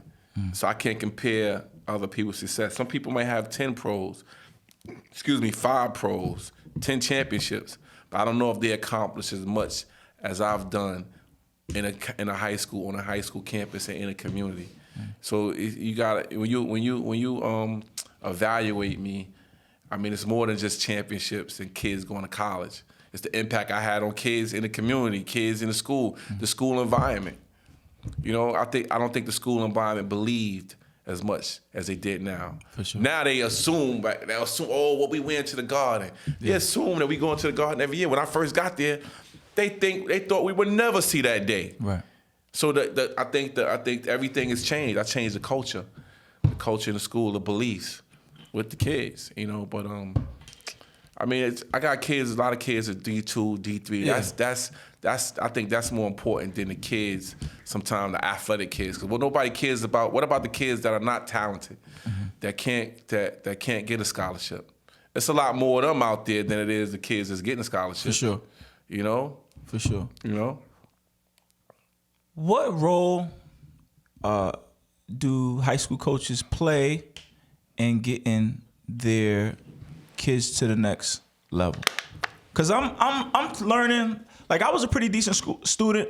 No coach had to motivate me in different things. Like, how do you make sure they get to the next level? That's what I want to ask you, but because you do a great job of that. Well, Shamari Pons, Rasheem Dunn, Jaquan Carlos, like. But I got kids that played for me last year. I got forget the Jake, we don't forget them, but I got kids like my AP, her son, Ronnie Lewis. Mm-hmm. He's at Hilbert College playing D3 ball. He's sending his team pictures. I'm like, yo, man, cut your hair. But that's what it's about. I got other kids that didn't play college basketball. That's like, I got Kevin Tabb that's at where he's at, Plattsburgh. Okay. He's playing D3 ball. He's doing great. You know what I'm saying? He's a kid that didn't want to take the D3. I'm like, listen, guy, you're a guy living projects. Like, you get a chance to go to college, play college basketball. Sure. Like, no matter what the level is. So it's like, those are the kids that people don't understand. That's very important. Is it just encouragement? Because I was kind of critical of some programs in the city where kids go to prep, and you mentioned earlier you didn't have to go to prep. Like, as leaders, like, what can we do to make sure they get to where they're supposed to get to? Well, I can't speak for everybody else, but I think in my situation, you know, as a form, I could show people. Like, you go to Boys and Girls, you can see like my jersey there. Like Woody Soufant is a gym teacher at our school. He was a great player at Grady. You know, so that was Jaquan. So you know, we have Division I players there that can show you, listen, I did this. Mm-hmm. I'm from where you from? I'm from Nostrand and Halls. I went to 258. I can do this. I'm not a great student. You know, and you can do it. And you know, so hopefully, you know, I lead by example. I explain to them because a lot of them sometimes think it's hard, but it's not that hard if you work hard. Mm-hmm. You know, so you know you can't make sure because every kid ain't gonna follow the blueprint. Right, you know what I'm saying? So if you deliver 1 or 2, that's fine. Some kids most kids figure things out later than sooner. Mm-hmm. So a lot of the seeds you plant now, you're not gonna be able to eat the fruit the same day or the same week or even the next couple of weeks or months. You'll eat it later. The kids will come back to you. You know, so basketball is a full-time job. It's very competitive. How do you implement the books in these young men's day? Still put together a great product on the court and make sure they pass in the classes. Well, what I do is, you know, I give them opportunities to go. I give them opportunities to develop their weaknesses where they need to develop them at, and I don't spend as much time on the court. You know, during the week I only go an hour and 15. Practice? I don't practice Monday through Thursday. I don't practice.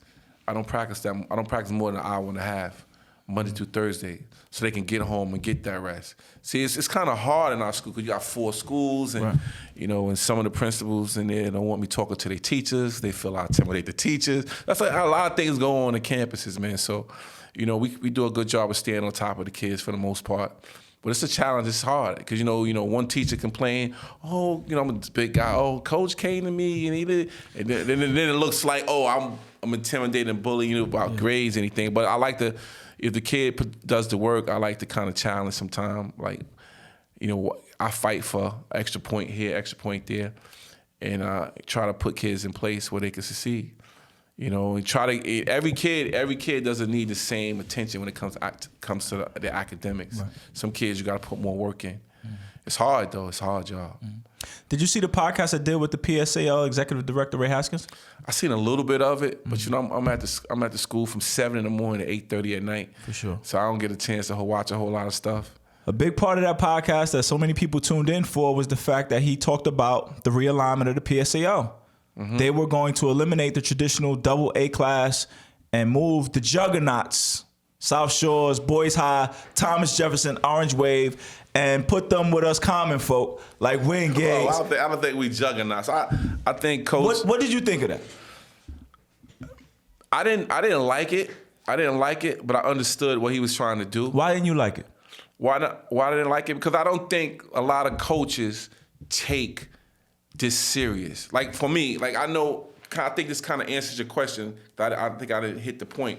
When you coaching at a double A level, like you kind of hold some of these kids' basketball dreams and careers in your hands. So you got to treat it like a kid that wants to go to Bronx Science, to go to Stuyvesant or wherever they want to go, specialized high schools, because they feel that this school could get them where they need to be. Mm-hmm. It should be the same for like basketball, football, sports. If I want to be an NFL football player, I watched Terrence Samuels catch that pass last night. It was a great catch. Yeah. So I want to go to Erasmus because I think Coach can get me there. For sure. He should have the opportunity to go there. Well, if he go there and he get the chance to see, he's going to get a chance to see, I can't compete at this level because there's too much talent around me. Mm-hmm. Or, Coach, I'm good enough, and Coach can get me to the next level. Mm-hmm.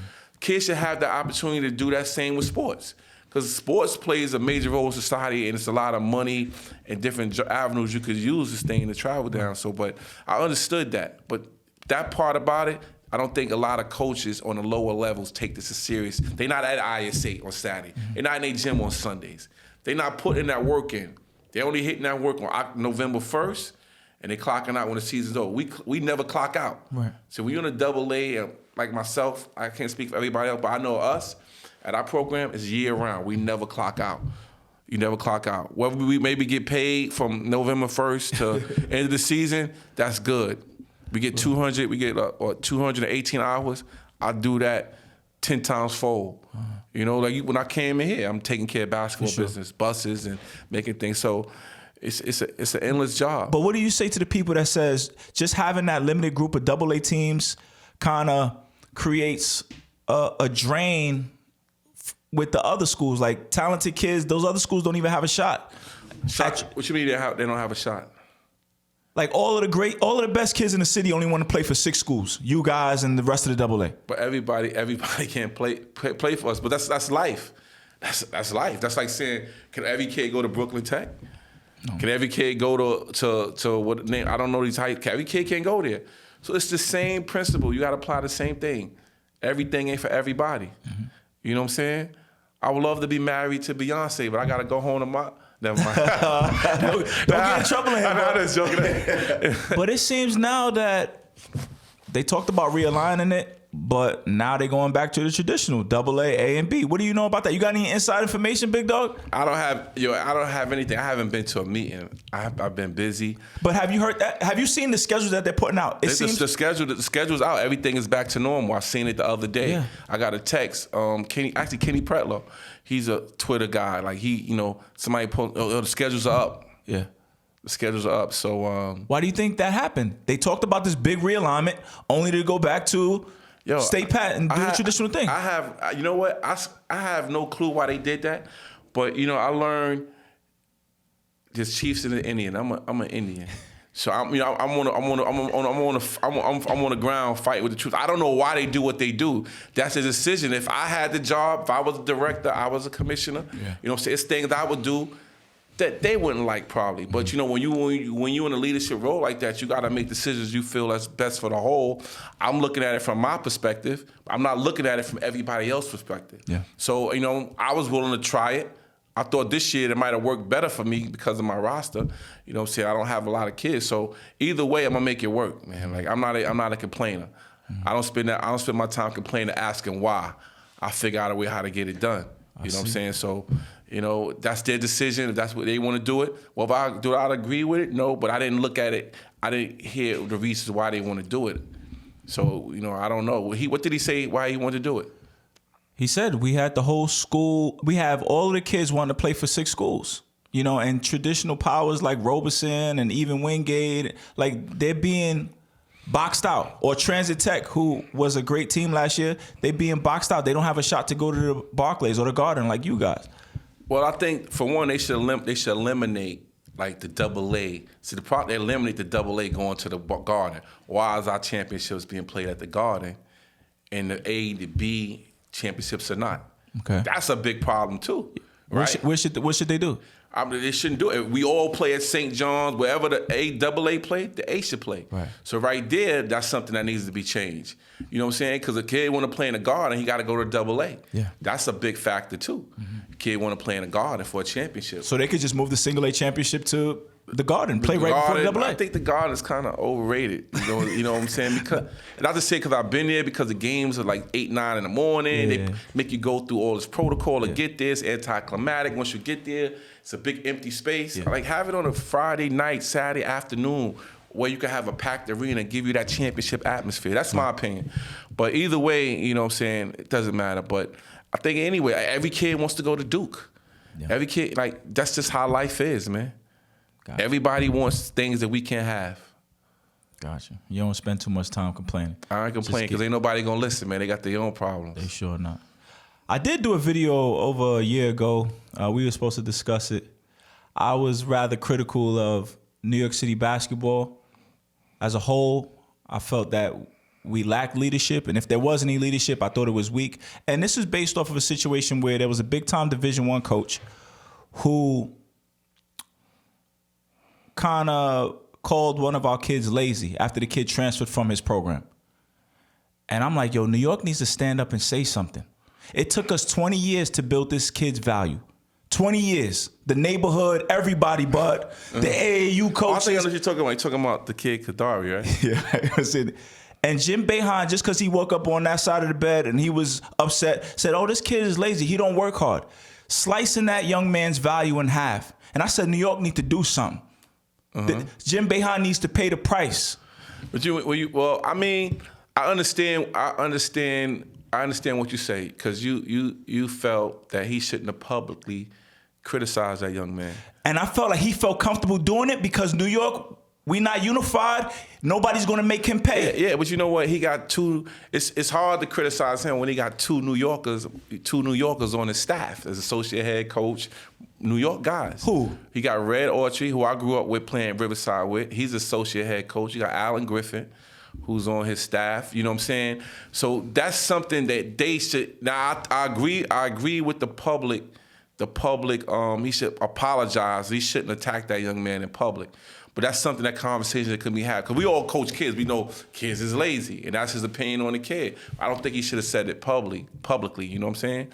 But but New York as a whole, our city is unique. It's so big. It's so separated. And it's no particular. Because if it's Smoke Kid, it's a Smoke Kid or what's the name kid. So Smoke could say something about it, but nobody's going to say something about another person's kids. That's how our city is. We don't have that unity because it's like everybody's trying to do them. But I'll say this, but I don't think Boeheim would have felt as comfortable saying that about a Florida kid because there would be repercussions. It's up to us to make sure he don't feel like he got the right to say that. He could say that about a New York City kid, and any one of these coaches out here would gladly give their next kid to him. That can't be, bud. Yeah, I mean, that's your opinion. That's your opinion on it. Like for example, if I had a kid that wanted to go to Syracuse, I didn't like what he did. Mm-hmm. I wouldn't let my personal views interfere with that kid wanting to go to his dream school because I don't like Boeheim, or Boeheim did something I didn't like. You know what I'm saying? But I kind of agree how you feel on what he said and what he did.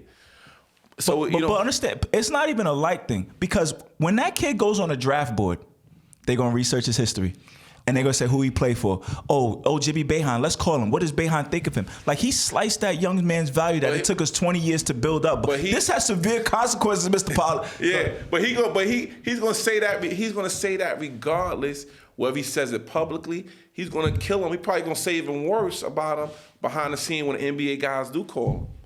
You know what I'm saying? So I understand where you're coming from, but it's a hard fight to fight. You know what I'm saying? But I agree with the public display, the public comment. Mm-hmm. I agree with that, but that's his opinion of the kid. He's gonna say, if he said it public, imagine what he's gonna say to him, say about the kid behind his back. Well, not behind his back, behind closed doors. But is the kid lazy? You have lazy kids, right? Right. That you play for. For sure. And if me, like I don't think you would come on a podcast and call a kid lazy, but me and you talk. Sure. How you might ask me, well, how's Con? How was a player on my team? I was like, great kid, hard worker. Or if I say another kid, ask you about a kid on your team that I coached in junior high school, I seen play. Or he could be better, or he lazy. You know what I'm saying, like that. So I mean, it's. I understand what you said. He came off like a scoring lover because the kid transferred. Yeah, but I understand. Nothing constructive. I didn't hear the comment or how it was said, because sometimes you gotta listen to his body language, what was said before and after the comment. He was embarrassed because that talented kid transferred out of his program, and everybody was asking why. Yeah.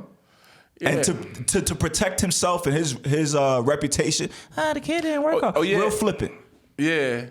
Yeah, he could have took it that way, because sometimes if a kid is perceived to have potential and to help the program, if he leaves, sometimes the coaches take some of that responsibility. They take that out. They take that out on the coach. But so many kids transfer now. It's ridiculous. Do you think we would be better served as a city if we could get in the room, the leaders, or at least establish some sort of tribunal, council, leadership? That would never happen. Why, bud? It would never happen in New York. But I had you on this podcast, Ruth Lovelace, Kenny. Like, we could convene every 6 months or something. Listen, I don't have time to deal with you or Ruth and Kenny every 6 months. I got my own shit going on. But more importantly, you know what I'm saying? I mean, it's hard when you have a big city and so much going on in the city. It's hard. It's going to be hard for us. Mm-hmm. You know, you got the Catholic schools, they do their thing. You got the public schools, they do their thing. It's so many teams, so many coaches. We all have different interests and different things, you know, and we all have different priorities. Like I said, the AA guys, we fighting to get to the Garden and win the championship of the Garden. The A guys, you know, I don't know what they fighting for. Yeah. They're fighting for just a championship. So it's different motivation behind different things, and everybody have their own agenda, you know. And it's hard to have a one council with all of us unified. It's just too many different personalities, too many people. It's hard. I think we could have it could be a public school. It should be a public school type of thing. A council, committee, where we do that. So now, if Coach Boeheim did that to one of our kids and we felt it was unjust and it was borderline disrespectful, then we could hold him accountable for his statement. You know what I'm saying? Listen, if you felt that about a kid, you shouldn't publicly say that, because the kid could come to us. The kid could come to us and tell us about how you run practice. Say, Coach sucks. So, you know what I'm saying? I want to come on here and say, hey, my kids or Shamari said Chris Mullins sucks. He can't coach, or I wouldn't do that. Right. You know what I'm saying? But it's not fair. But I kind of agree with what you're saying, but it's hard. It's hard. You know, but I think what you want, you have to be almost like a public school. We only going to fight for our kids. For sure. You know? Do you have a relationship with Division I coaches that take your call that you can reach out to? Yeah, I have a lot of, and it's good. And I have a lot of good relations with those guys. Like I said, a lot of guys I played with, played against, recruited some of my players. So I have a lot of relationships with those guys. That's good.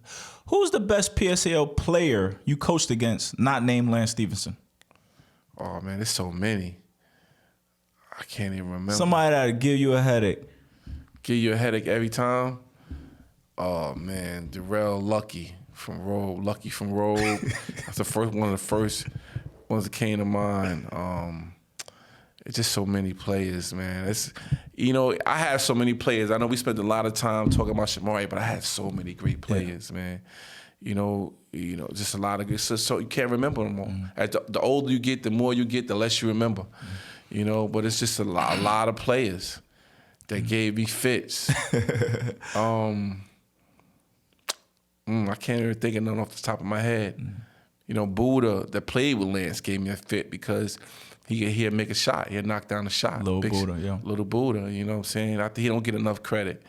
It's just so many players. So many different players in the city. But do you know why I do this podcast? Why? Yeah. I don't know. Sharing of information. I think when we can share information, we get caught up in the throes of competition and stuff, but if we have a place where we can share information, that'll help improve the city. I think, what if Martin Luther King and Malcolm X could have gotten in a room, shared information? What if Prince and Michael Jackson could have gotten in a studio and shared information, made music together? It'd have been a better place. So that's what this is about. My young coaches are up against different things. We don't know how to handle it. In 2016, one of your former players was tried, found guilty, and sentenced to 15 years in prison for shooting someone who was once described as his friend. Now, this is one of your former players. He was out of high school at this point. What'd you think when you first learned that one of your guys was caught up in this situation?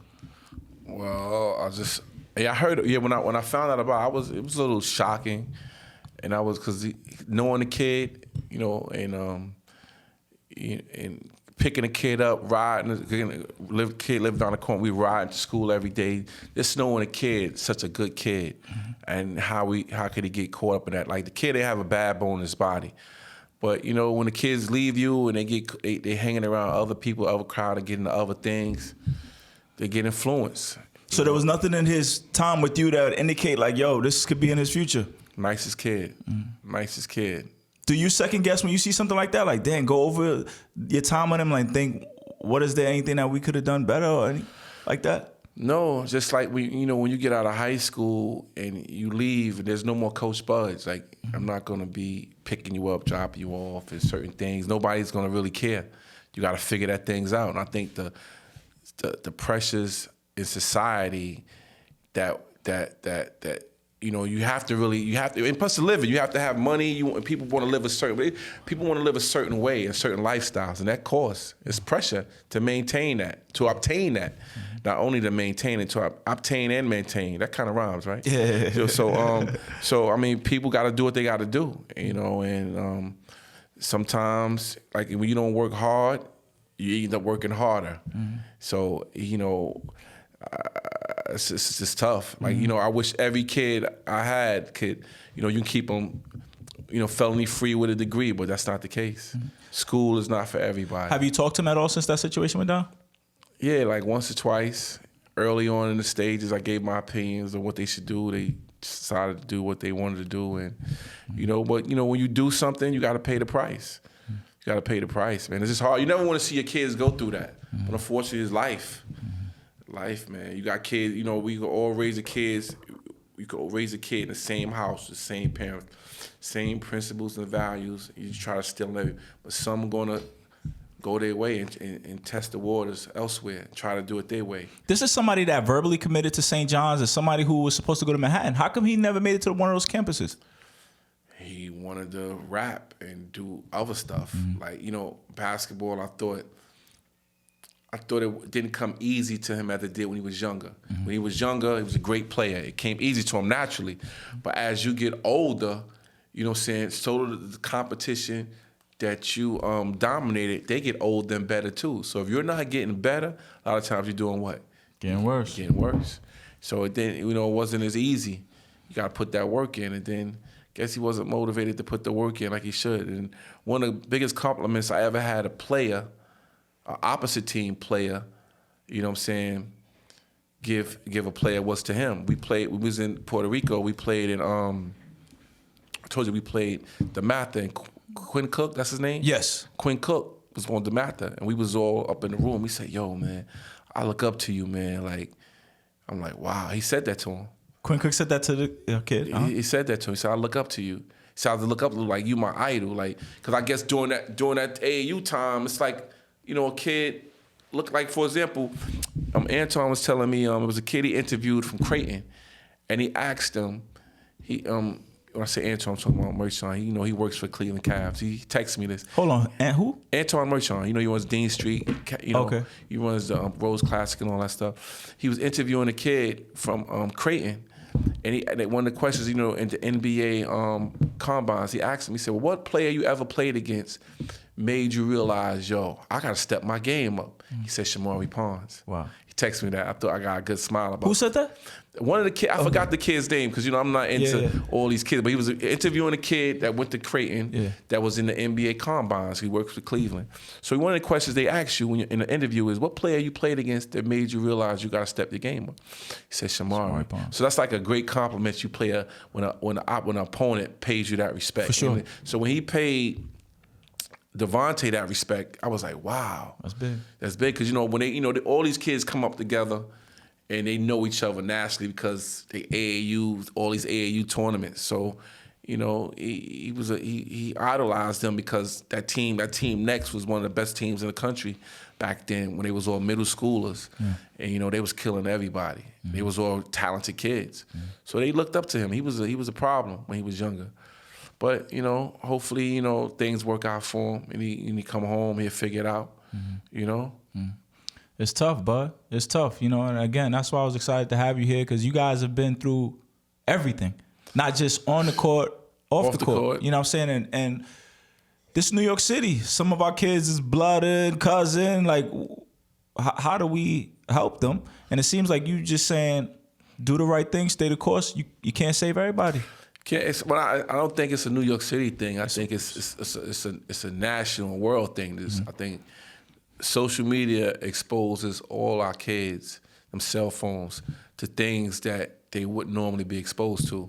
And then it becomes a form of emulation. They want to emulate that stuff from living how the rappers live, but they don't see what the rappers went through to live that way. Yeah. That's something that gets missing. So, it has a big influence on our kids.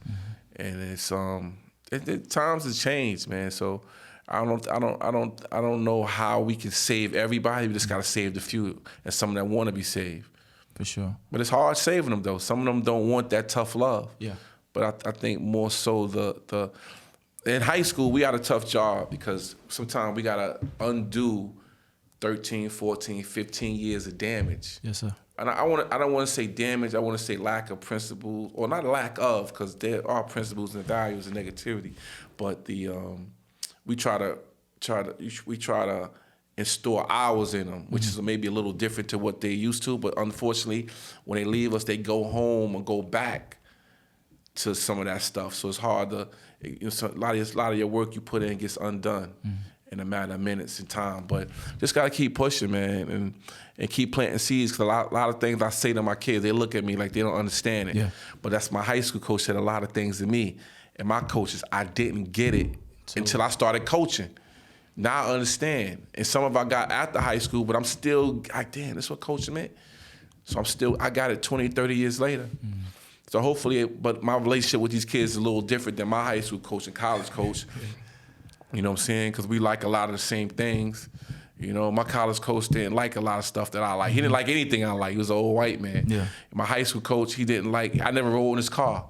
He didn't spend summers with us at IS-8 and Dean Street. So we spent a lot of time together. Sometimes those car rides, when you got the music off and the windows up, and you got those kids in that intimate setting, those car rides can be very important. You know what I'm saying? You could plant a lot of seeds in them car rides. And that's another thing I've admired about you, Bud. There was a post on social media. I think it was Rasheem Dunn and Shamari Pons, and then the caption, I'm sure you wrote it, "My guards are better than yours." Mm-hmm. You've been able to kind of maintain your identity as an authentic Brooklyn dude, but still be leader. You've been able to encourage and show the kids you have their back, yet still challenge them and hold them accountable. Mm-hmm. Speak to me about that dynamic. Well, it's just who I am. You know what I'm saying? Who I am. And I think the kids, you know, kids can smell BS. You ain't got to see it to smell it. So I think they understand where I'm coming from and where I'm trying to get them to go and how I feel about them. You know what I'm saying? Because you can't hide what's in your heart. You know what I'm saying? In body language and love, and you can see a lot of things, but kids feel it. They know how I feel about them, how I feel about the program, what I'm trying to do. I think sometimes coaches are hesitant to give kids credit in real time because they feel like it's going to blow their head up or things like that. Nah, you got to give them that credit. You got to acknowledge what they're doing wrong and acknowledge what they're doing. Acknowledge what they're doing right. Can't be all negative. Especially these kids. These kids are sensitive. If you ride them too hard, you run them off more than you do turn them on. So, you know, you gotta be, it's a mind game. It's like you gotta have Jedi mind tricks with these kids. You gotta be a psychologist, like Jedi war games, man. Jedi, you gotta play Jedi mind tricks on these guys. You gotta, you know, just find a way to get the message across. Sometimes saying nothing says a lot. Sometimes you give a kid a look. Once you develop the relationship with a kid, you give them a look. You don't say nothing. They go, what? You ever had that? You look at a kid. What? Nah, I ain't saying nothing.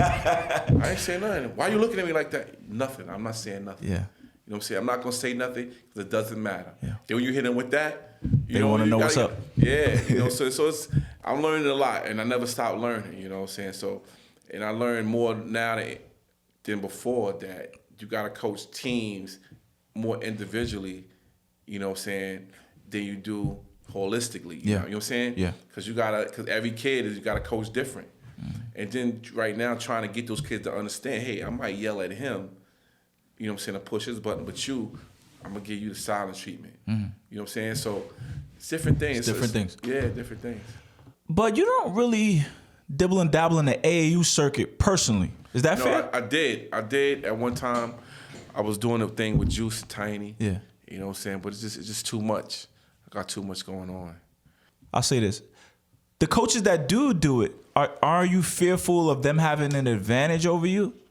Because they with the kids in the summer, they in the streets, they seeing kids at an earlier age. Do you feel like you lose your connection to the street? No, because I'm around, but I may not be down with that, but I'm around. And because I'm around with my kids. You know, we doing a lot of things. And but it's just, you can't, as a high school coach, especially someone like me, who puts the work in I put in, you can't do what I do, then do AAU. You know what I'm saying? I'm human. I break down. You know, I got to recharge. I got to get the kids a break as well. You know, so I can't do it. It doesn't work for me.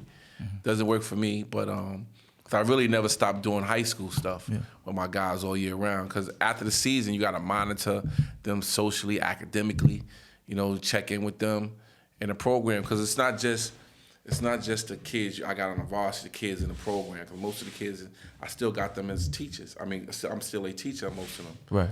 So it's just too much for AAU. Jaquan, when he came on the podcast, he said one year he just didn't play AAU, just stayed in the gym. Yeah. And this kid still found himself with a Division I opportunity. Yeah, and you know, he did. He followed the blueprint. See, when it's easy when you got guys that just left the place you was at that did it. Like Connor says to me, he says to Jaquan, hey, I want to be a 5-star player. I want to do something. What he said, I want to get 2,000 points like you. So I said, Connor, you should have asked me that. I was here with the last 2 guys, the great guards that did it. Mm-hmm. I was here, and they did it here. So I will have some knowledge of that. Mm-hmm. You know what I'm saying? So that's good. You know, when I posted that little clip of JC and the little comment I made to the group team chat, they all like it. They don't like nothing else. Anything I put in there, they act like I ain't put nothing in there. Oh, coach, you text? Yeah. All y'all do is keep your phones in here, but y'all ain't see that text. Yep. But they all like that part in text, and that's a great teaching point. I can't wait to get back to practice. Because no matter what he went through, you know, he was ready when his number was called. Mm-hmm. He complained, he bitched, but when his time came, he was ready. Yeah. You know, but it's a tough job, man. Mm. We talked a lot about Shamari Pons, but one cool thing that I saw, and again, I just think about the dynamic of being a program and a family. Shamari's little brother, Shamel, played for you the last couple of years. Yeah. And he wore his brother's retired number. Now, sometimes brothers try to create their own identity, or they could be overwhelmed by their brother's shadow. He seemed to be cool and carved out his own little great career, Shamel Pons. Yeah. How did it come to be that he would end up wearing his brother's retired number? Well, I mean, when he was a little kid, he ran around there with no shirt on. So, you know, I knew we was putting that shirt on him when he came. It's only right. Keep that in the family. If you're a Pons, you shouldn't wear no other number 2. Especially when you come right after him, you got to put on a number 2. That's crazy. You know he wasn't intimidated by that? Nah, he wasn't intimidated by it. You know, he wasn't. It's good to see. As a matter of fact, I'm going to see what college, because he posted a picture of him playing. He goes to Jefferson College. Okay.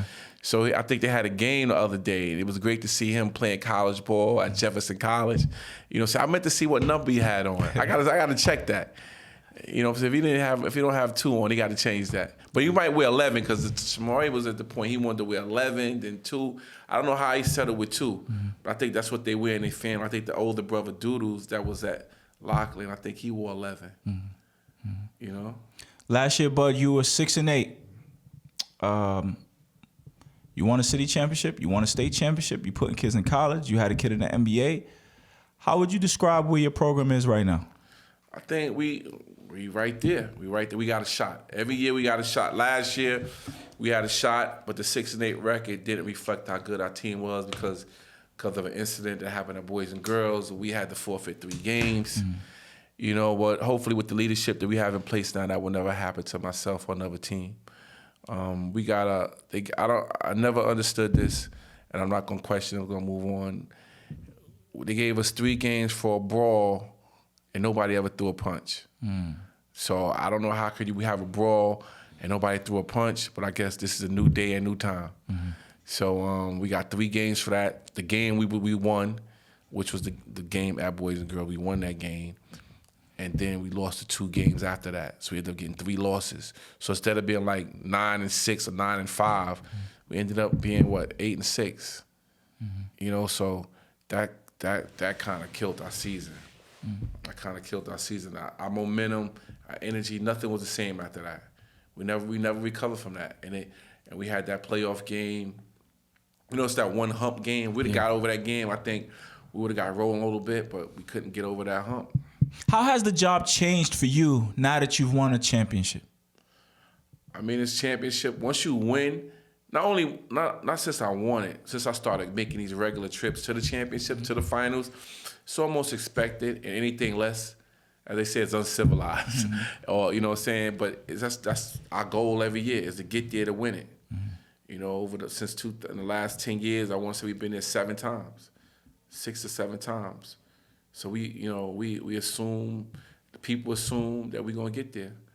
The last time we lost in semifinals, people, don't worry about it. I ain't coming to this game. I'm gonna come to the Guard. I'm saying, listen, we gotta get there. Yeah. We gotta get there, man. It's not easy, but we got a great team this year.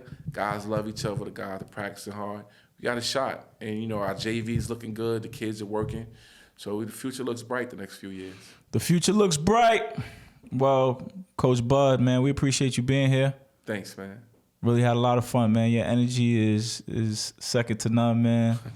The way you put it all together, watching your program from afar, it all looks good. And as I open this podcast, we all watching, studying, and trying to replicate what you've done. Mm-hmm. Appreciate that, man. All right, man. That's Coach Bud Pollard. I'm William Holly, WBH Radio. We out. All right. Thanks, man.